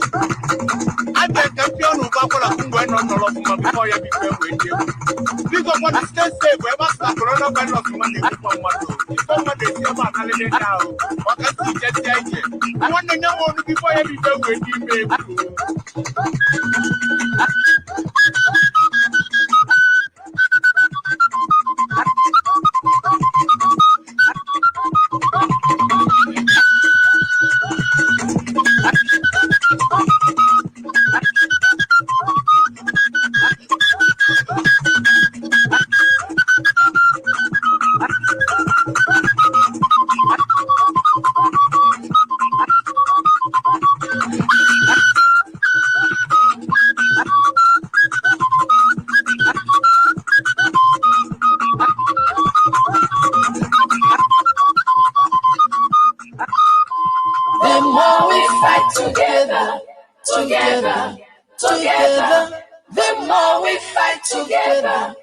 Stronger we shall be. The more we fight together, together, together. The more we fight together, and stronger we shall be.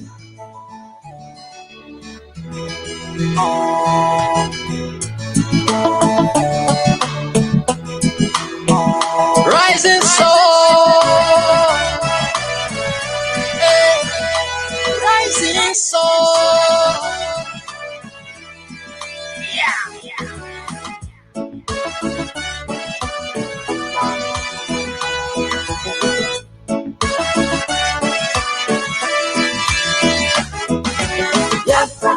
Is the only hope of Africa.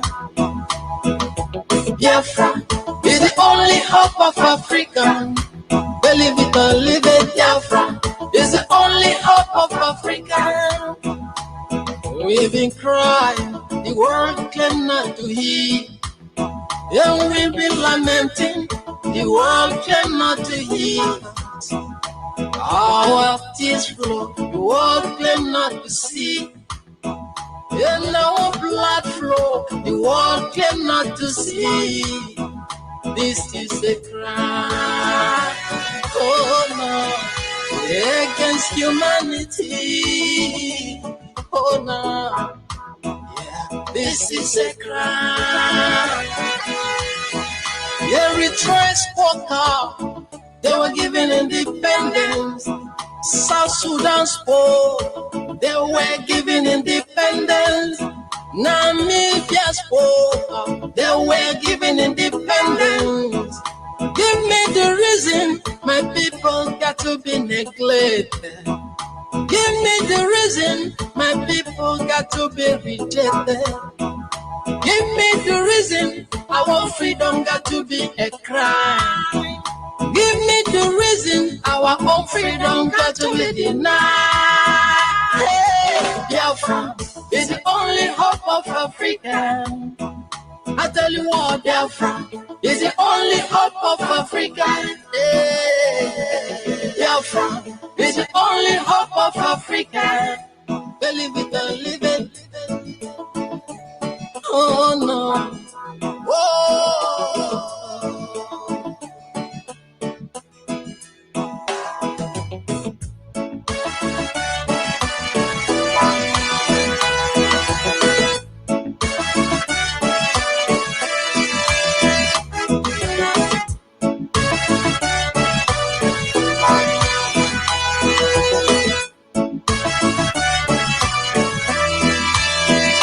Was 04, that was physical battle, and we're betrayed by the people them trust. Today heroes are fighting. This is a spiritual battle. Let us unite and give Biafra a meaning. If we don't take time, we can remain in this land. No freedom of speech, no freedom of expression, no freedom of worship, no freedom of religion. Justice denied. Oh, of my own very people. Hey. Justice denied. Hey. On the rising sun. Hey. Justice denied. Oh, my freedom fighter. Yeah. What is so bad? My people wanna be liberated. What is so bad? My people wanna be independent. What is so bad? My people wanna be alone. This is the time we will make it known to the world. Hey, Biafra is the only hope of Africa. Biafra is the only hope of Africa. Biafra is the only hope of Africa. I tell you what, Biafra is the only hope of Africa. Hospitality, positive, education, positive, economic, positive, hospitality. I tell you what, positive. Biafra is the only hope of Africa. Biafra is the only hope of Africans. I tell you what, Biafra is the only hope of Africa. Hey, Biafra is the only hope of Africa. My people will cry. Biafrans will cry. My people are suffering. Oh, Biafrans are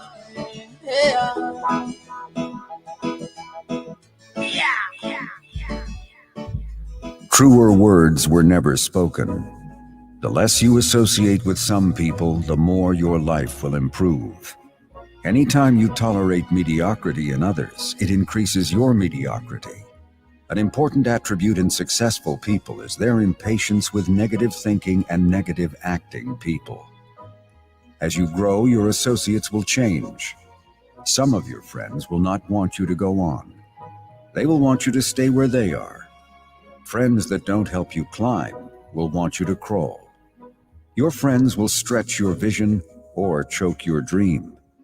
Those that don't increase you will eventually decrease you. Consider this. Never receive counsel from unproductive people. Never discuss your problems with someone incapable of contributing to the solution, because those who never succeed themselves are always first to tell you how. Not everyone has a right to speak into your life. You are certain to get the worst of the bargain when you exchange ideas with the wrong person. Don't follow anyone who's not going anywhere. With some people, you spend an evening. With others, you invest it. Be careful where you stop to inquire for directions along the road of life. Wise is the person who fortifies his life with the right friendships. If you run with wolves, you will learn how to howl. But if you associate with eagles, you will learn how to soar to great heights. A mirror reflects a man's face, but what he is really like is shown by the kind of friends he chooses. The simple but true fact of life is that you become like those with whom you closely associate, for the good and the bad. Note, be not mistaken. This is applicable to family as well as friends. Yes, do love, appreciate, and be thankful for your family, for they will always be your family, no matter what. Just know that they are human first, and though they are family to you, they may be a friend to someone else and will fit somewhere in the criteria above. In prosperity, our friends know us. In adversity, we know our friends. Never make someone a priority when you are only an option for them. If you are going to achieve excellence in big things, you develop the habit in little matters. Excellence is not an exception, it is a prevailing attitude.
Radio Biafra International, empowering the people.